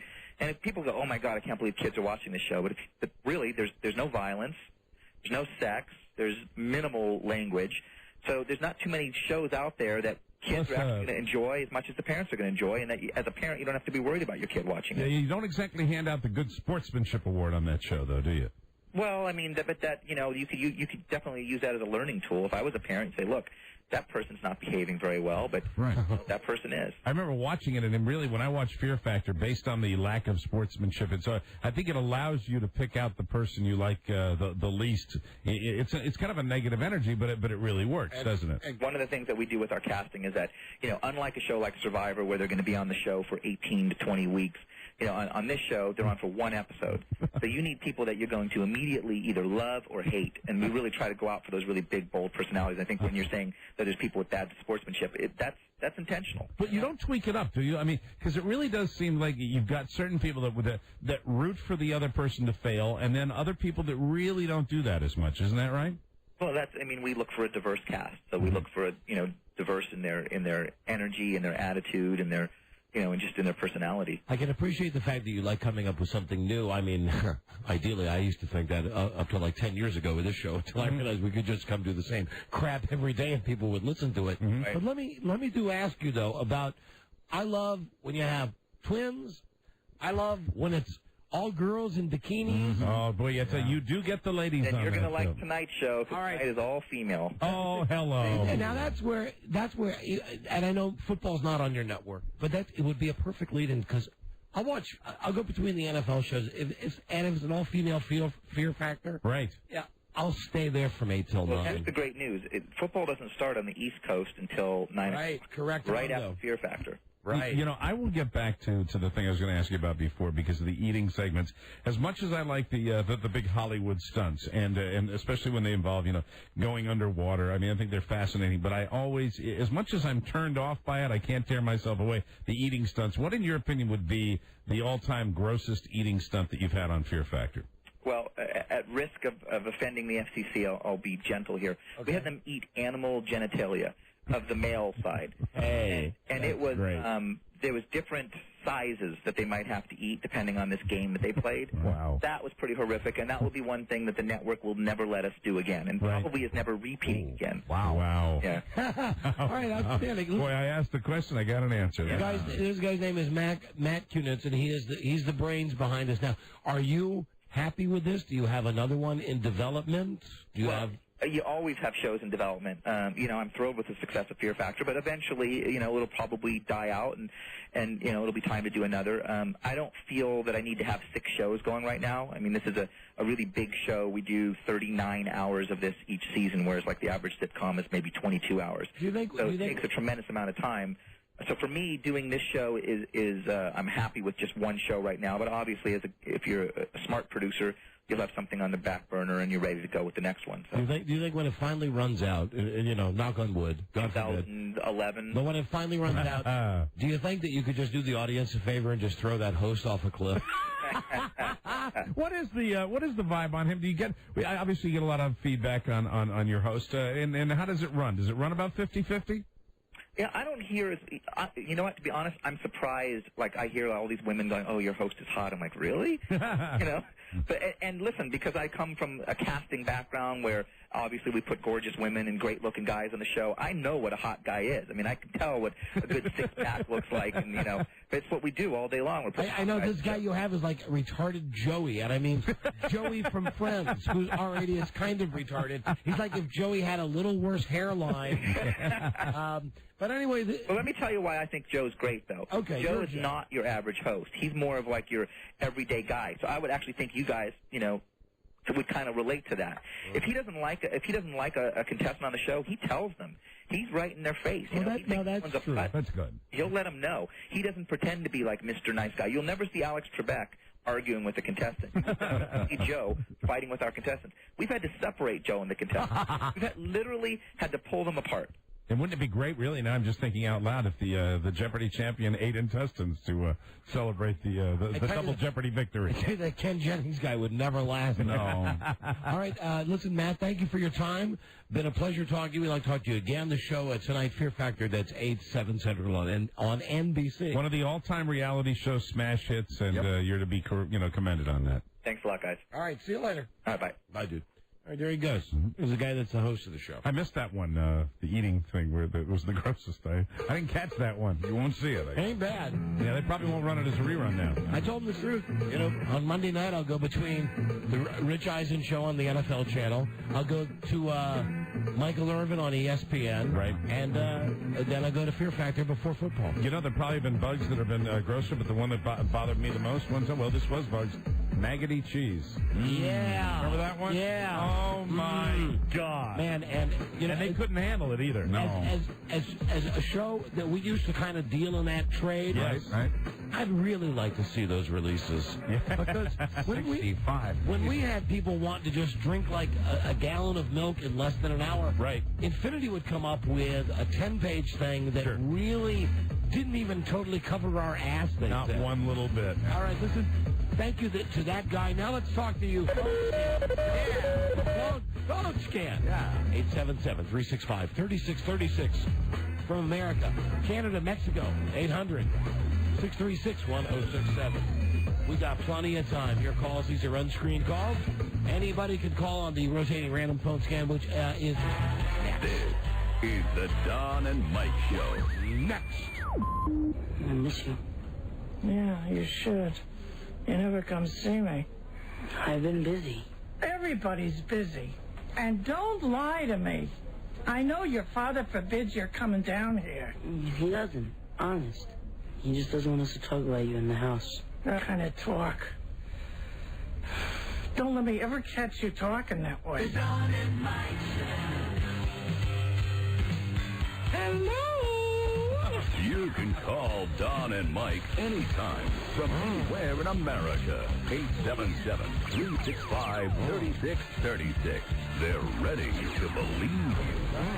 Hello. Hello! Hi there. Hello. Oh, hi there. Hi there. Hello. Hi, Jerry. Zero tolerance for stupidity. Right. The Don and Mike Show. Hold on, phone scan here, but first, the hotline. Hello. Sugar Bear. Darling. I have a question to ask you. Yes. Someone told me that you were saying earlier that I was clingy yesterday. Did you say clingy? Because I thought I was being the perfect wife yesterday. I believe if you go back to the transcript of the show 2 hours ago, yes, that I said that yesterday was wonderful, that you were the perfect wife. Oh, all right, good. All right. And that you were, maybe I mentioned a little clingy. Yeah, well, see, I didn't know that, and I thought I was being so nice to you because I know you had a very busy week. You work exceptionally hard. I realize how hard you work, but I don't even think people who work with you know how hard you work. And so on Sunday, darling, yes, and that's why on Sunday it's imperative that we find our together time another time except on Sundays. Well, here I thought you actually, silly me, I thought you liked having me in there with you and watching the game with you. You know what? We got people for phone calls now. Yeah.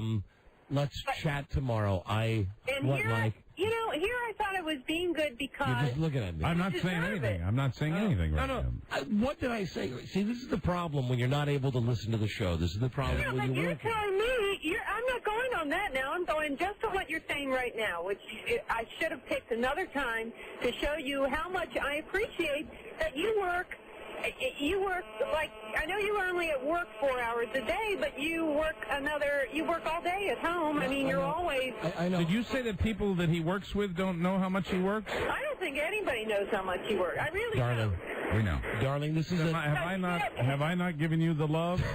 Have I not told you how much I appreciate you? This is a Freda issue. This is part of the reason.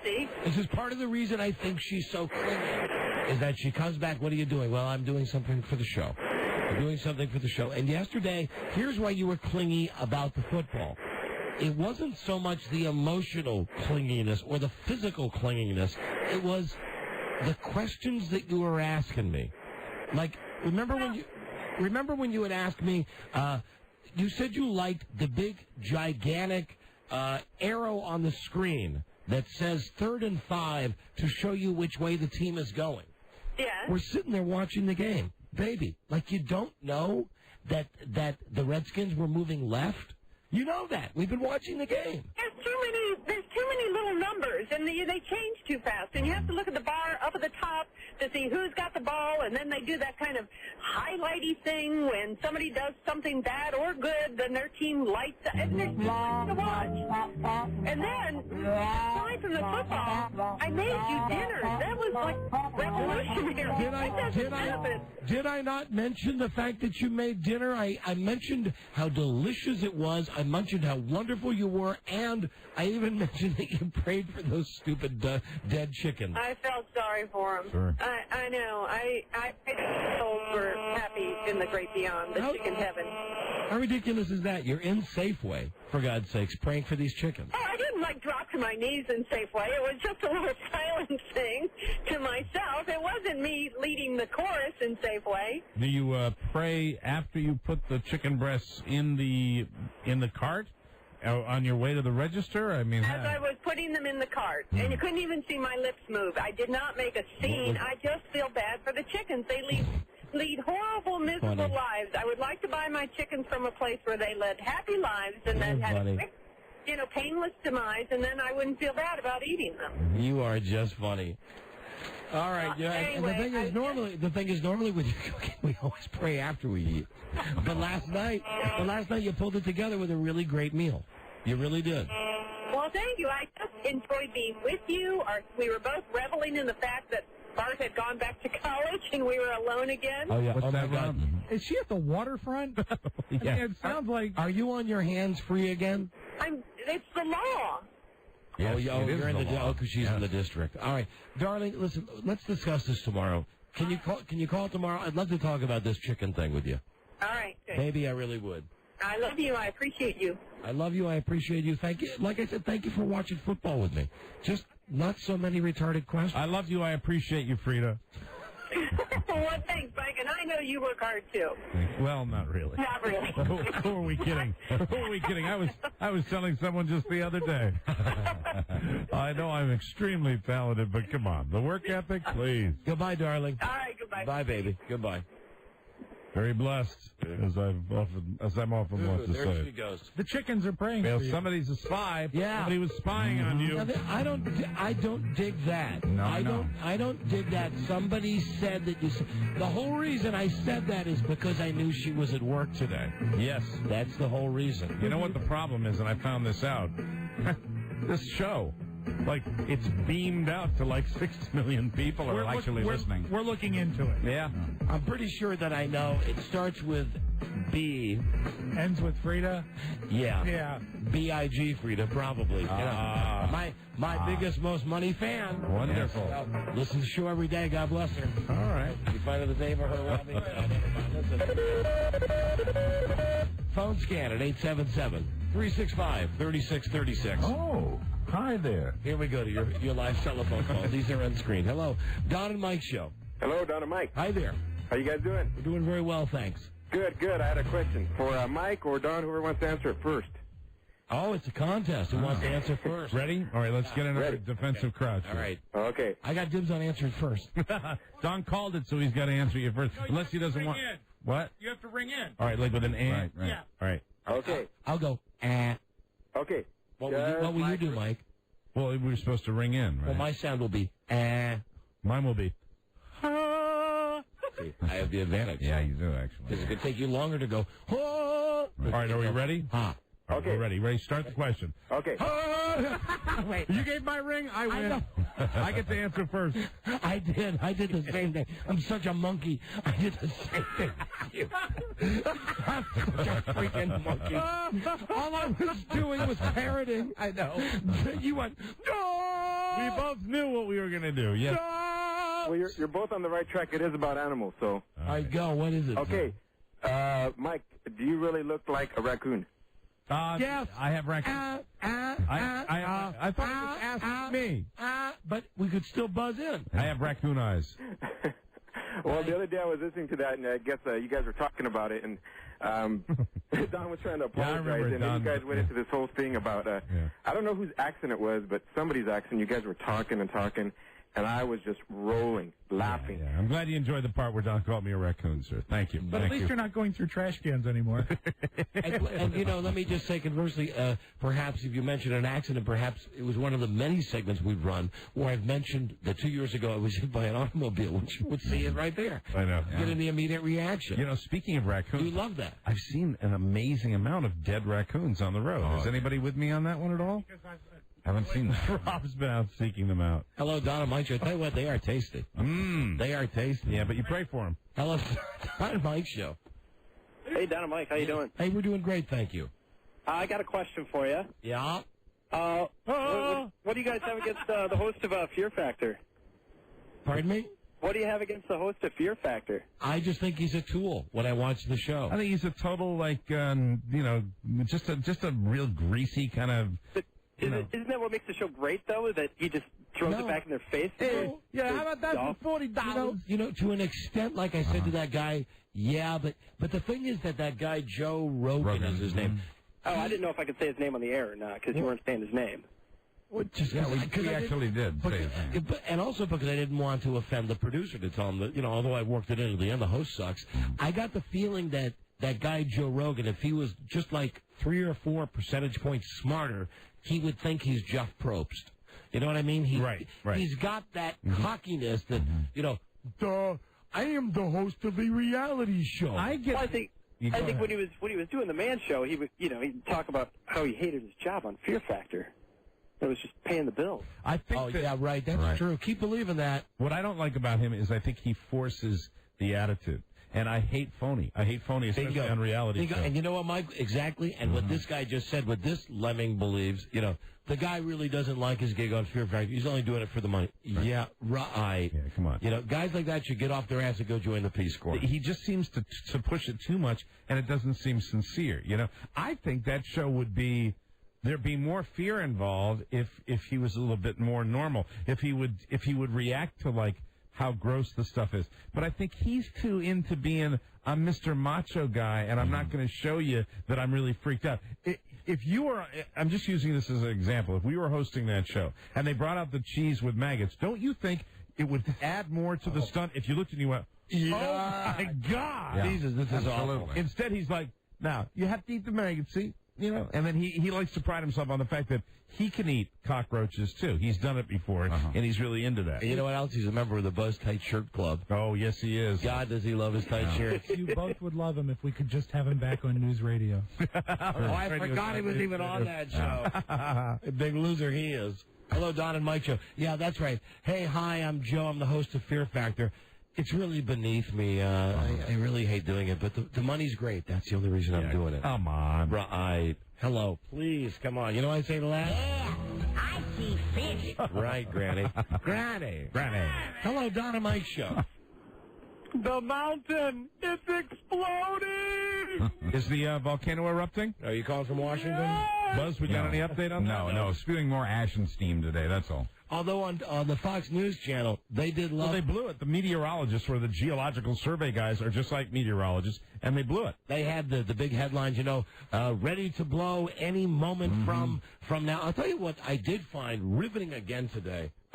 Is it Spaceship One? Is that these dudes? Yes. They're going to win. Guys are going up for the $10 million? They're going to win the $10 million because twice in a week they took like a homemade rocket. I mean, I know I'm simplifying it. All right. It's like, funny when you call it that, though. And what was the rockets you had? Was it Estes? E-S-T-E-S when you were a kid? Right. They would have not bottle rockets, but I know what you're talking about, the kind of thing that you would put together, kind of a balsa wood thing? Yes. Balsa wood rockets? They sold them at hobby stores. Yeah, they still do.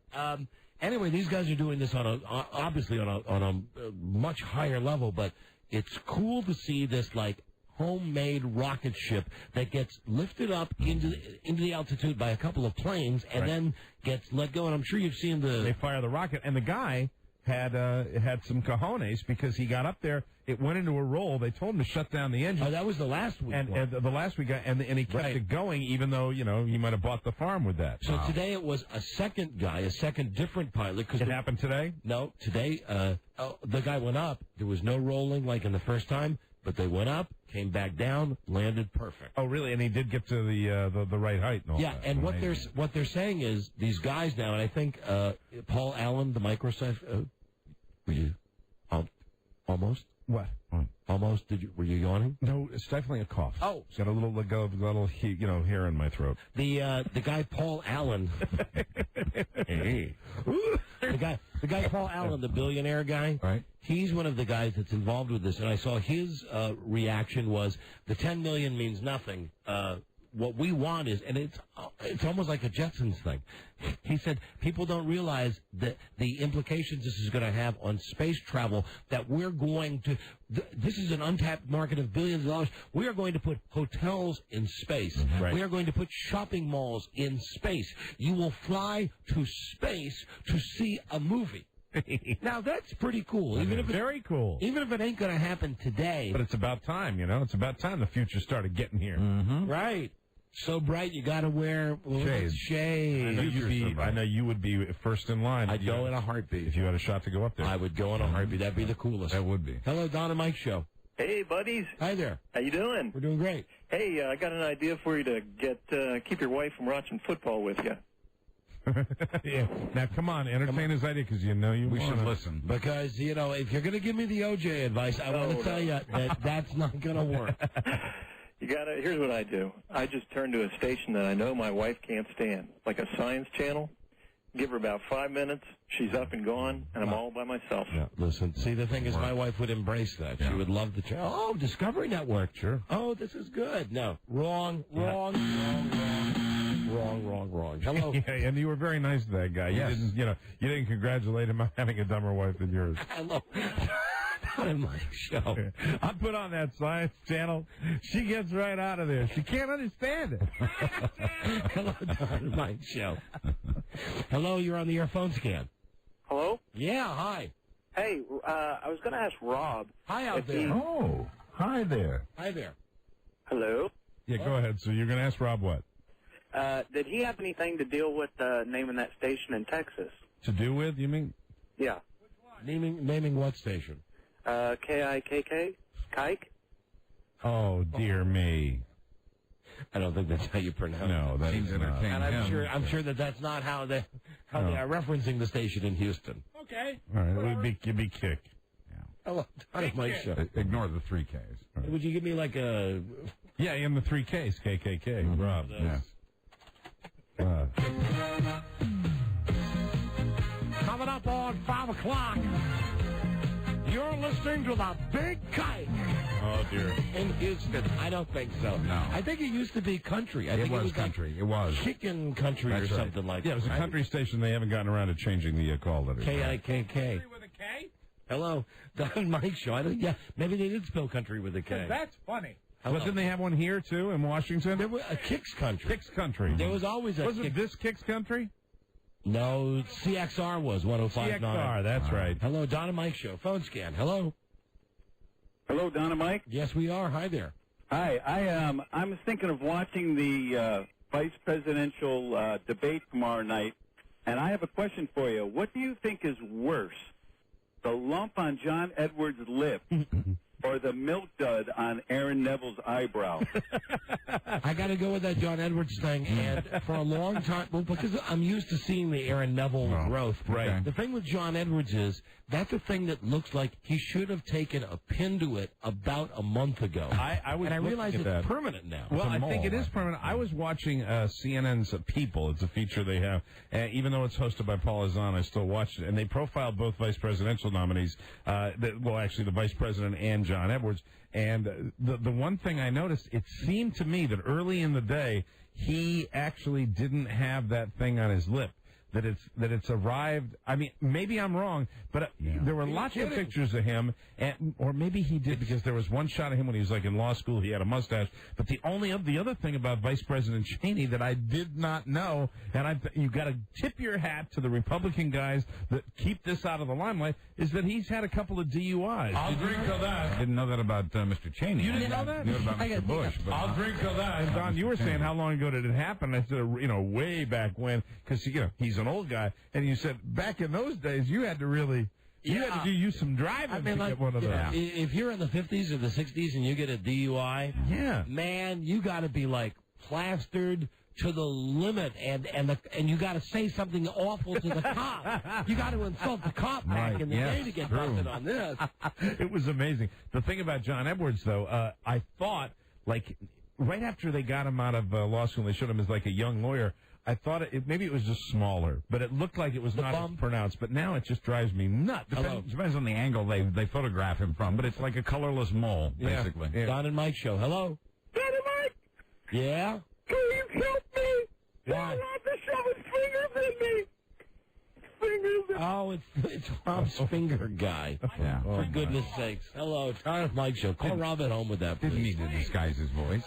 Mike. Please call me at home. Now he's trying to cover it up. Please. How have you been? Hello, Don and Mike. Hello. Hey, phone scan. Hi. How you doing? Yeah, how you doing? Yeah. How you doing? Yeah. Is Buzz getting a percentage off all the increased sales at greenferry.com? GreenFairy.com. Hey, Buzz Norm McDonald wants to know if you're making any money off of. I got a hearty thank you for that. Yes. You're freaking fired. How about that, Buzz? Yeah, you're making that. Norm McDonald makes me think of what's that? What's that movie? The movie he was in? Dirty Work? Dirty Work. Ah, yeah. We got a call from the Green Ferry gentleman. Would you like him to come visit again? Oh, the absinthe guy? Yeah. Yes. November? Yes. Absinthe makes the hearts grow It's fonder. fall, Rob. All right, November it'll be.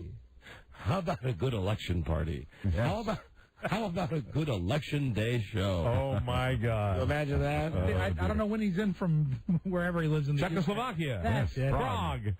Yeah. Ah, Prague. Prague. Hello. It'll be happy. Don and Mike show. You are on the air. I reckon that massage won't happen to Tom for months and months and months. Oh, get out of here, singing Senator. I get jokes. Hello. Don and Mike show. Phone scan.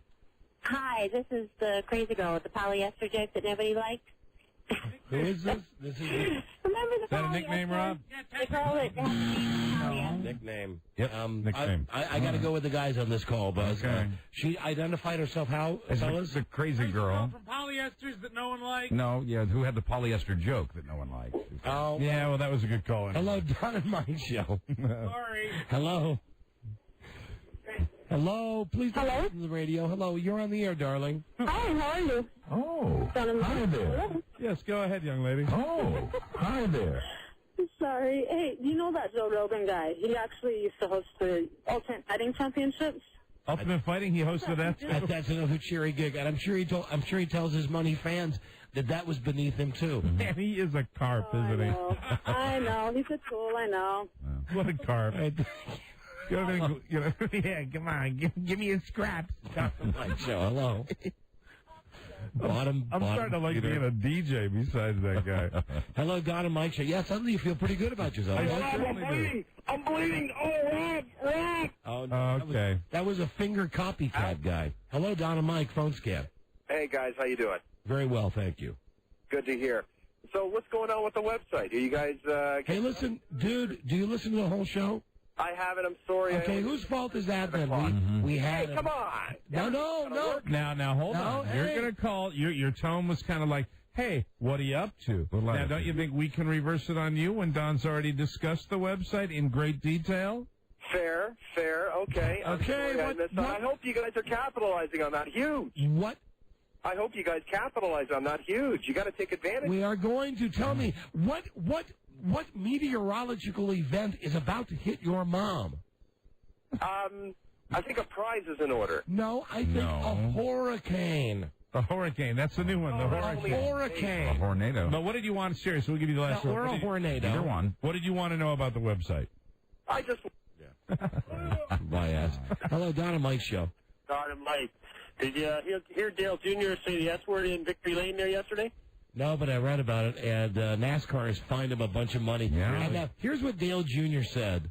That it was something like, well, golly, I only said it because I was happy. I guess somebody else in yesterday's NASCAR race cussed as well, someone who was mad. Right. I did not hear it. Can you tell us, just using the initials, what did Dale Jr. say yesterday? Yeah, they were asking him something like, your car was dominating today. He was like, yes, man, car was something fast, something like that. And then the host of the show came on and said, we apologize for the enthusiastic language that Dale Jr. used. Well, wait a minute, where's the S word in there? Oh, he said... he said, someone said, your car was dominating today, and Dale Jr. said, yes, man, that was fast. Yeah, okay, all right, thank you. Right. All right. Pretty good. Pretty good. I seen him on 60 Minutes 2 weeks ago. You seen him? I seen him. And boy, oh boy, nobody ever told Dale Jr., anything about cleaning up to go on TV. No, a little greasy. Now, he's sitting there with Mike Wallace, and he has on a T-shirt. I guess what endears him to people.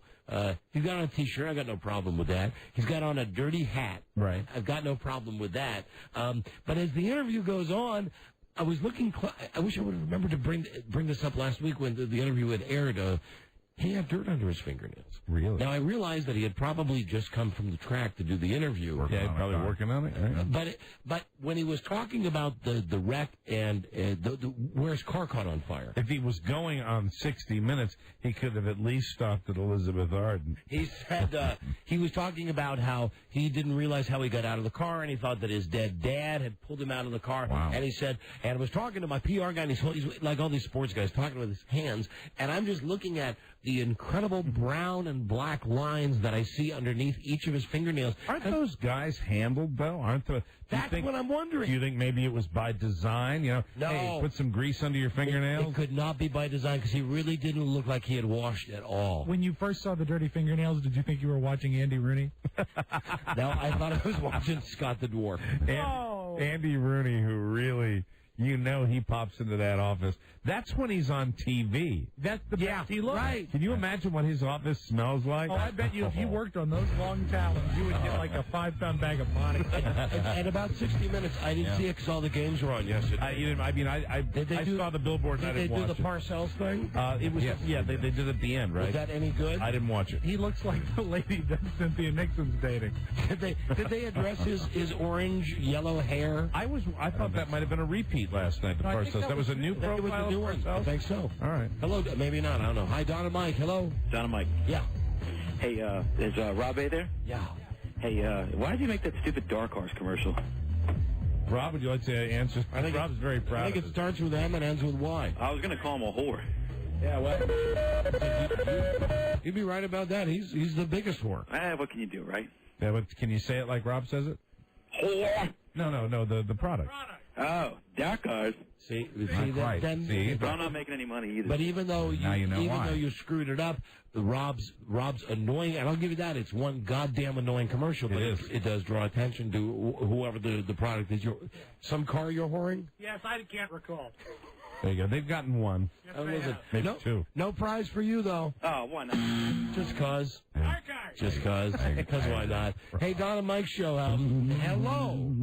Boys. Yeah, hey, you're the last person on this phone scam. I'm already a winner. Yeah, you are. You are. What can we do for ye? Hey, I was going to call to combine your powers of gambling and football and find out who's going to cover tonight's big game. Listen, if you got any money, you put it on the Baltimore Ravens. At home, forget it. No, and that nasty Ray and that evil defense. Yes, my friend. Listen, what's your name and where are you from?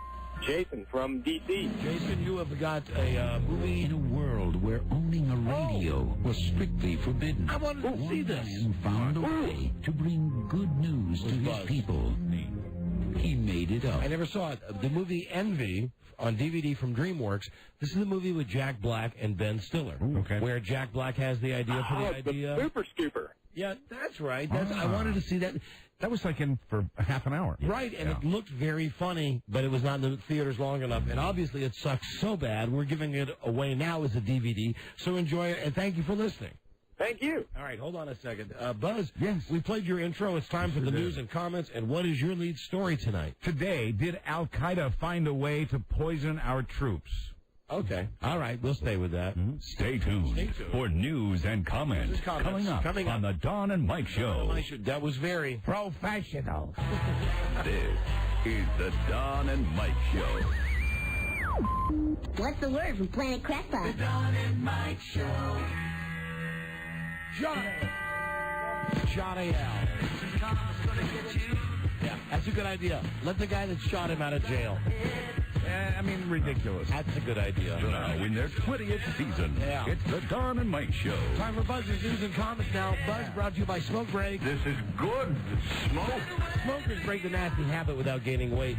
Smoke Break, the revolutionary tablet for smokers. Get it now at fine retailers. Here is Buzz Girdley. Hi, Buzz. Hi, Don and Mike. Well, the government's investigating whether Al-Qaeda tried to infiltrate a company that makes ready-to-eat meals for our soldiers. Information from a high-ranking terrorist agent led the feds to a dozen illegal aliens working at the company's factory in Texas. What are the odds? They got these jobs through a job placement firm where employees have been charged with falsifying documents. The Warnick Company of McAllen, Texas, has a $67 million contract with the Defense Department, making it the biggest provider of ready-to-eat combat rations. How big is that contract? $67 million.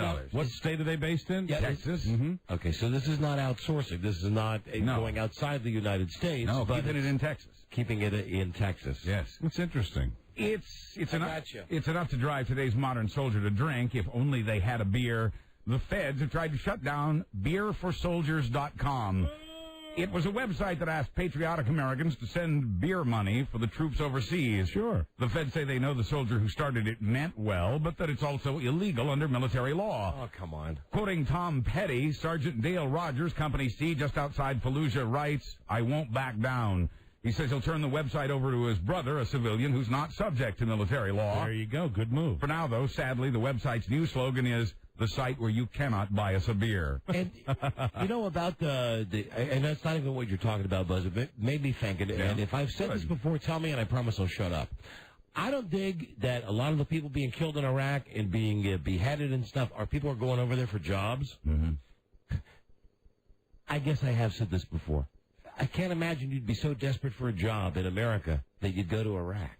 I mean, we got to stop sending people there. Oh, absolutely. We got to stop. You're talking about guys that are going over there that are getting, that are really in a dead end job and they throw the money at them. And it's a lot of money. There are people that will go. No pun intended with the dead end thing, but I mean, Jesus Christ! And I understand people are in desperate times, but. That's a death sentence. You're asking to be a hostage. It's like, I'd love to be to get inside one of the companies that solicits people to go over there and see what the pitch is, because I'm sure the pitch involves security and their safety and stuff. I'm sure that I'm sure they get asked those questions, because there are a lot of Americans working over there. Your chance of beheading is only 1 in 100. And I think you got to tip your hat to the journalists that are over there too, because they're just they're in the line of fire too. Yeah, absolutely. Now, Homeland Security. Let me just say, also, attention WJFK weekenders. Yes. This is a chance for you to make the big bucks. We would encourage them. In that case, we would encourage them. Danger level about the same. All right. Homeland Insecurity, we have a string of stories today. First, not long ago, we reported that the man chosen to be the new head of the CIA had once described himself as unqualified. Well, today we find out the man chosen to be the number 3 man at the CIA was forced to resign once from that agency after being caught shoplifting. I mean, how good a spy can you be if you get caught shoplifting? Now, will they call him number 3 the way that Austin Powers, Dr. Evil, called Robert Wagner number 2? Number 3. We're aware of the fact that you've been caught shoplifting. We will bring you back into the agency if your sticky fingers can go undetected. This report surfaces just as Michael Costu was scheduled to be sworn in today for that position. The Washington Post says he quit the CIA over 20 years ago. During his downtime, he made do with a job as a lobbyist for Chevron Texaco. Oh, God! And what this means is they're all still here. Yeah. Winona Ryder then could be the head of the CIA. Yeah, because of her shoplifting. A lot better. Merry Christmas! Yes, Dolph. Now, Rex Reed. the man in charge of protecting our computers from terrorists has resigned. Rob has the memory. I forgot that Rex Reed was also busted for shoplifting. Rob has the memory. Oh, Rex Reed. I've forgotten about that. Hi, this is Rex Reed. The guy in charge of protecting our computers from terrorists has resigned in disgust, giving just 1 day's notice.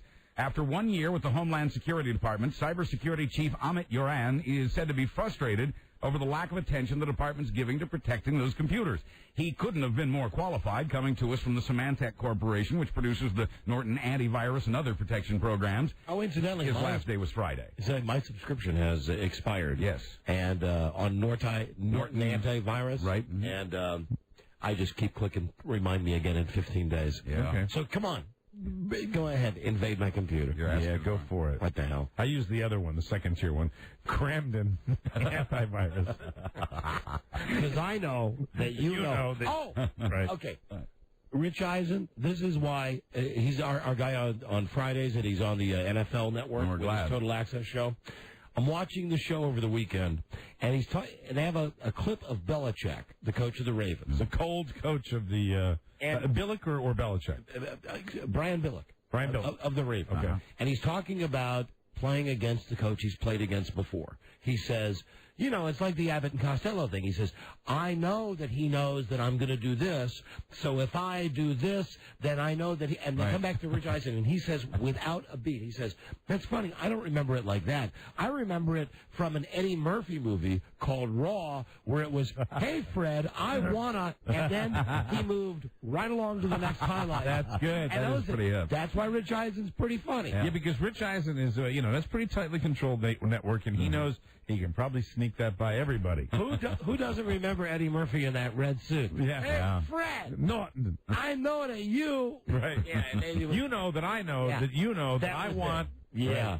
Homeland... Oh, yeah, hold on a second. Right. I don't know why I even said the name Fred. Fred wasn't the Honeymooners. It was... You know what? Ralph. He did the same thing with Fred and Ricky Ricardo. Oh, that's right. Oh, that's right. It was Fred and Rick. Say Fred at one point. Here's a guy who claims this could be a goof call. It's screened by somebody back there. It says, Dan, he recruits for workers for Iraq. Okay. Dan. Interesting. Yeah. So are you on the level, or are you a crank caller? No, I'm on the level. You're level. Now, you get a lot of questions, obviously, about security. What do you say to people that are going to, that you want to hire over there?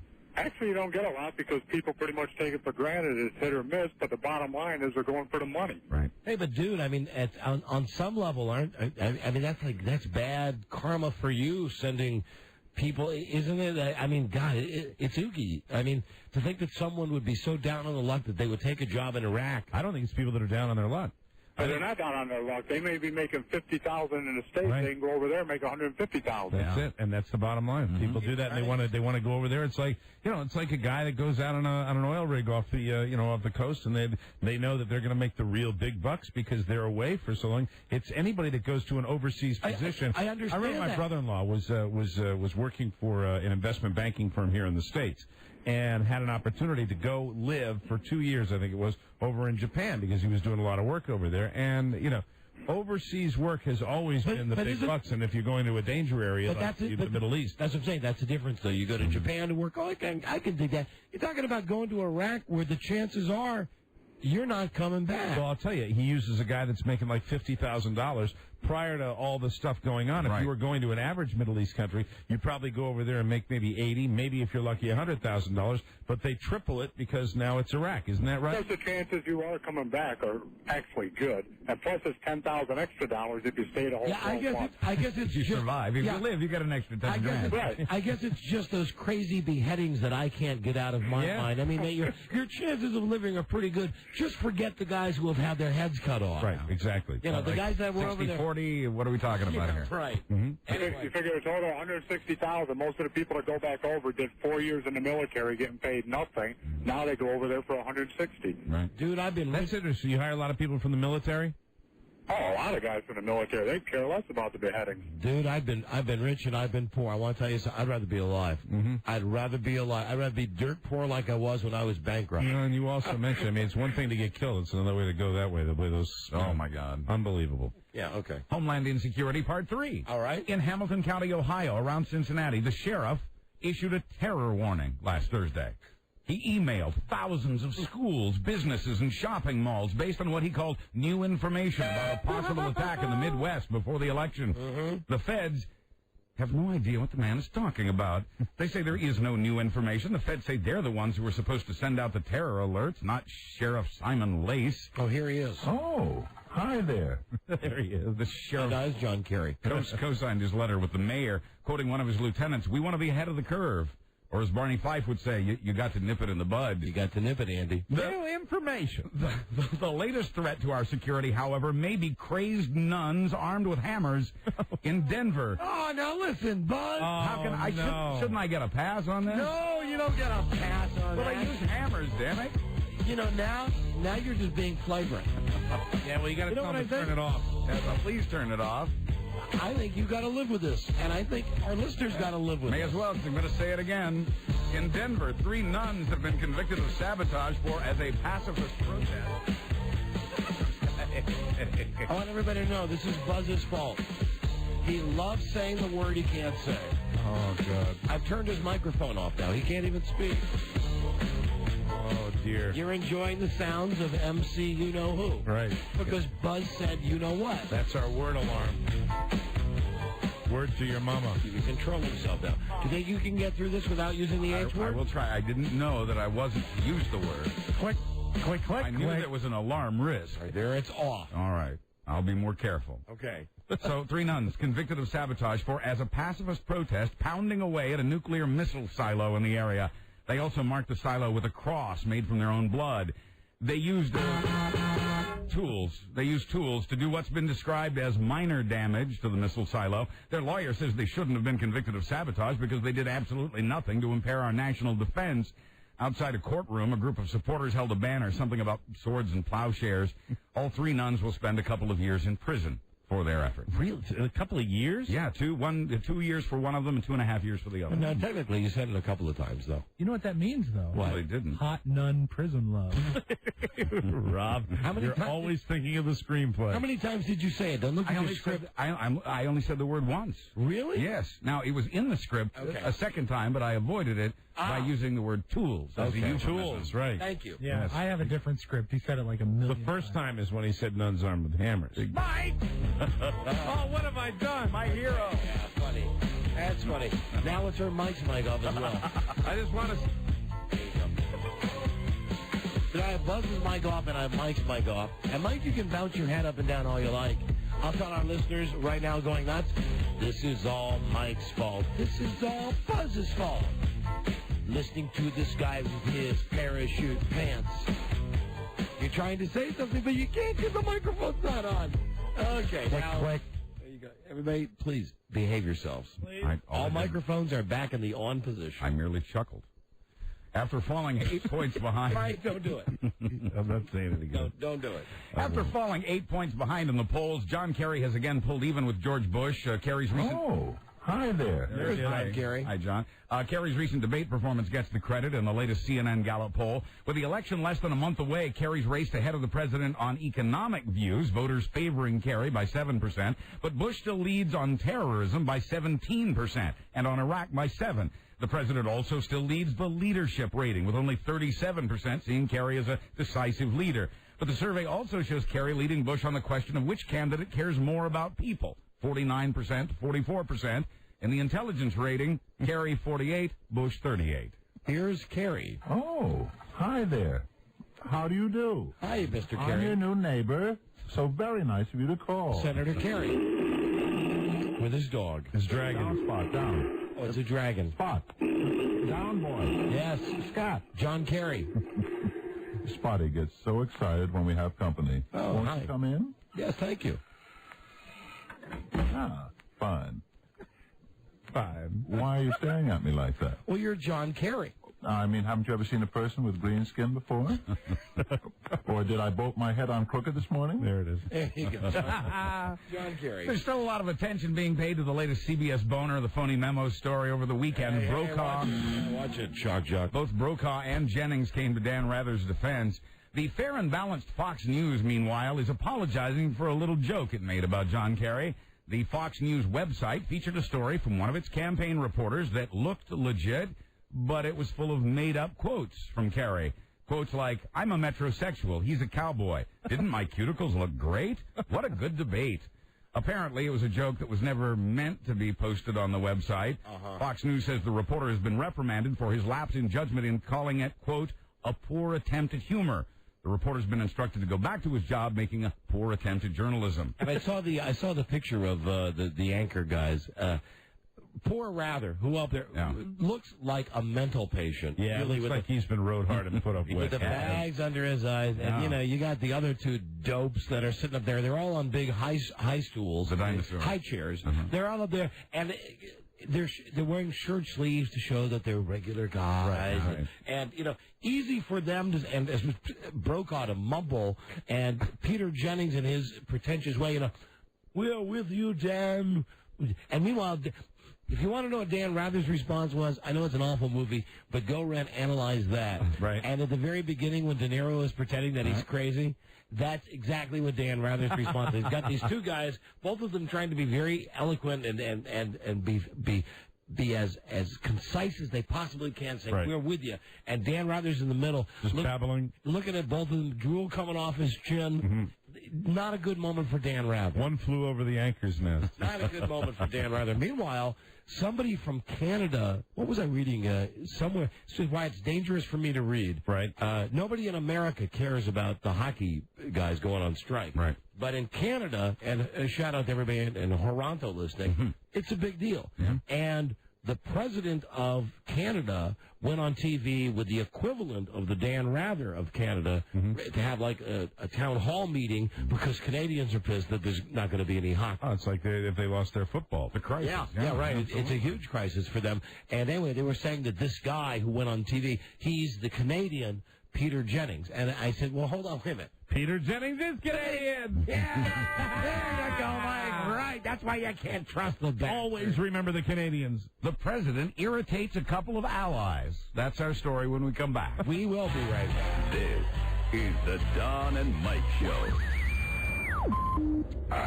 Gosh, I hate to interrupt. It's all been so incredibly fascinating and entertaining and instructive. Really, the time has just flown by. The Don and Mike Show. Is it the Don and Mike Show? You bet. Here we go with a station break. Houston, KIKK. How about in Austin, Texas, where they finally figured it out? We're on late night, but at least it's the same day on 104.3 The Coyote. 104.3 The Coyote. Yeah. Right, that'll work. Salt Lake City, KALL. And in Portland, Maine, 97 WZAN. Here is Buzz Girdley. Hi, Buzz. Hi, Don and Mike. Well, sometimes you make allies with people you don't like so that together you can get more done. The president says we have good allies, pointing to England and don't forget Poland. But a couple of other allies are mightily steamed at the president. We'll start with France. Recently, the president said in a campaign speech that... Bonjour. Bonjour. Bonsoir. The president said that John Kerry would, and I quote, let countries like France decide where to use American force. The French have taken offense to the president using them as a bad example. Today, Condoleezza Rice is saying the president meant no offense. A member of the royal family of one of our other allies, meanwhile... Pardon my French, but you're an asshole. I don't appreciate the French as a people. I find them annoying. As long as I've been living, the French have been f***ing us. Here's the matter. And these two boys were in France a couple of years ago. This is actual sound that Rob and I taped when we took our families to France. Cool. That's real. As we were walking out on the streets of France with the tape recorder, asking French people if they wanted to thank the United States for saving their ass. And also, what was it like to bend over when Hitler came into France? Absolutely. And you ask a French policeman what the penalty would be for me with weed, as I recall. Oh, that's right, we did, yeah, right. Oh, Buzz Burbank, the marijuana. Yes, cannabis? Oh, cannabis, that was Cannabis is good, cannabis. Now, on to another ally. A member of the royal family of one of our other countries, our other friend countries, says that he'd like to see Mr. Bush's brain. Prince Hassan bin Talal says his country's also getting a bad rap from America's president. He said Mr. Bush behaves as if he owns Jordan. Quoting the prince, We need respect, Mr. President, a meeting of minds, and if you actually have one, I'd like to see it, end quote. Wow. I'll tell you one thing we get from George that I have never known. Those almonds are fantastic. Aren't they good? And they're in nice little pastel colors, and they're so yummy. That's why they're our friends. Low carb. Consider yourself updated. The National Enquirer says sooner or later, O.J. Simpson's going to prison for tax evasion.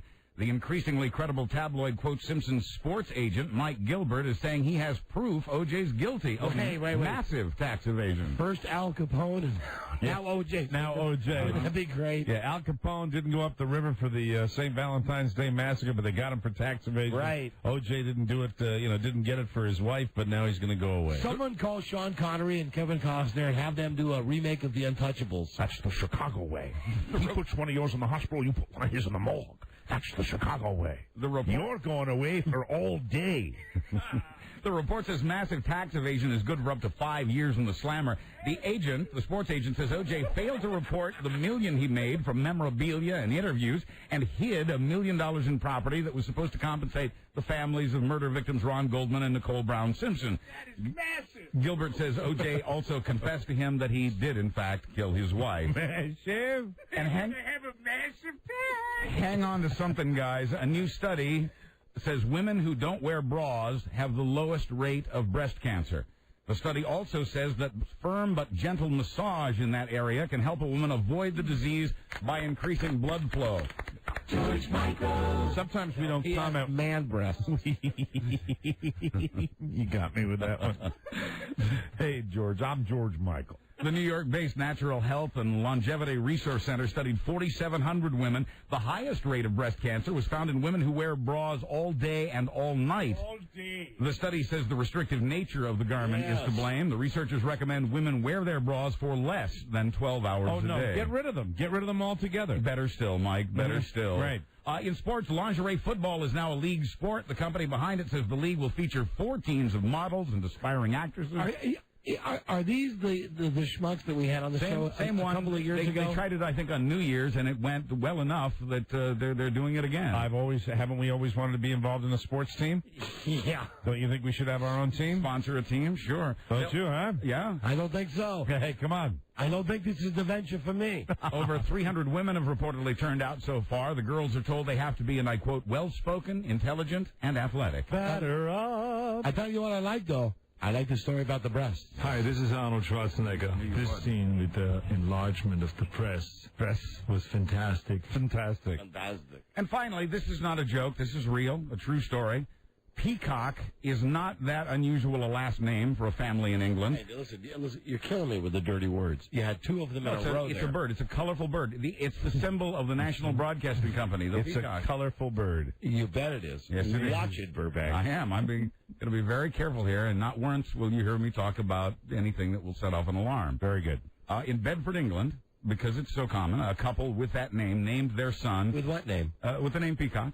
See, you just did it again. That's their name. It's a dirty word. Animal. I am just one of God's trying to most look beautiful out creatures. for the license. Peacock. Did you just say it? That's one of God's most beautiful creatures, and then I realized what I'd said. It is not. It's a dumb logo for NBC. In Bedford, England, a couple named their son, not realizing at the time that it now sounds like an off-color joke. Mr. and Mrs. Peacock named their son Drew. Quoting Mr. Peacock. You got it. I like it. You don't get it? No. I get droopy. I get okay. I get jokes. Quoting Mr. Peacock. I just didn't think it was funny as the rest of the room did. People at work.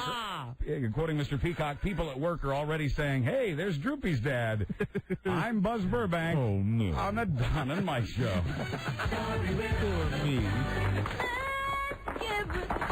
Let's get me started. Done and done. Okay, that's it. Oh, hi there. Yeah, we got to go. Thank you for listening, everybody. Please stay tuned for Ron and Fez.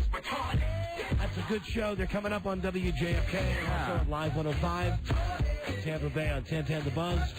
Our thanks to the producer of Fear Factor. Yeah, nice guy. That's tonight at 8, 7 Central on NBC. What? What? Something. Matt Cunit. Whatever. Whatever. That's it. We'll see you tomorrow. Very good. With a new episode. Good day to you, sir. Good day to you, sir. Good day to you, sir. Good day to you, sir. And you. How'd you like to see some beauty? Hey, don't forget to pick your teeth. UT. That is an inside joke. I'll tell you later. But I bet they're beautiful. That's it. Till we meet again, this is Sammy Davis Jr. saying, be kind, be nice, and I hope the next performer has the pleasure of having as nice an audience as you've been tonight. And let me leave you swinging. This is the Don and Mike Show. The Don and Mike Show. WJFK. The WJFK Dateline can change your life. Log on to WJFK.matchlink.com. Baby.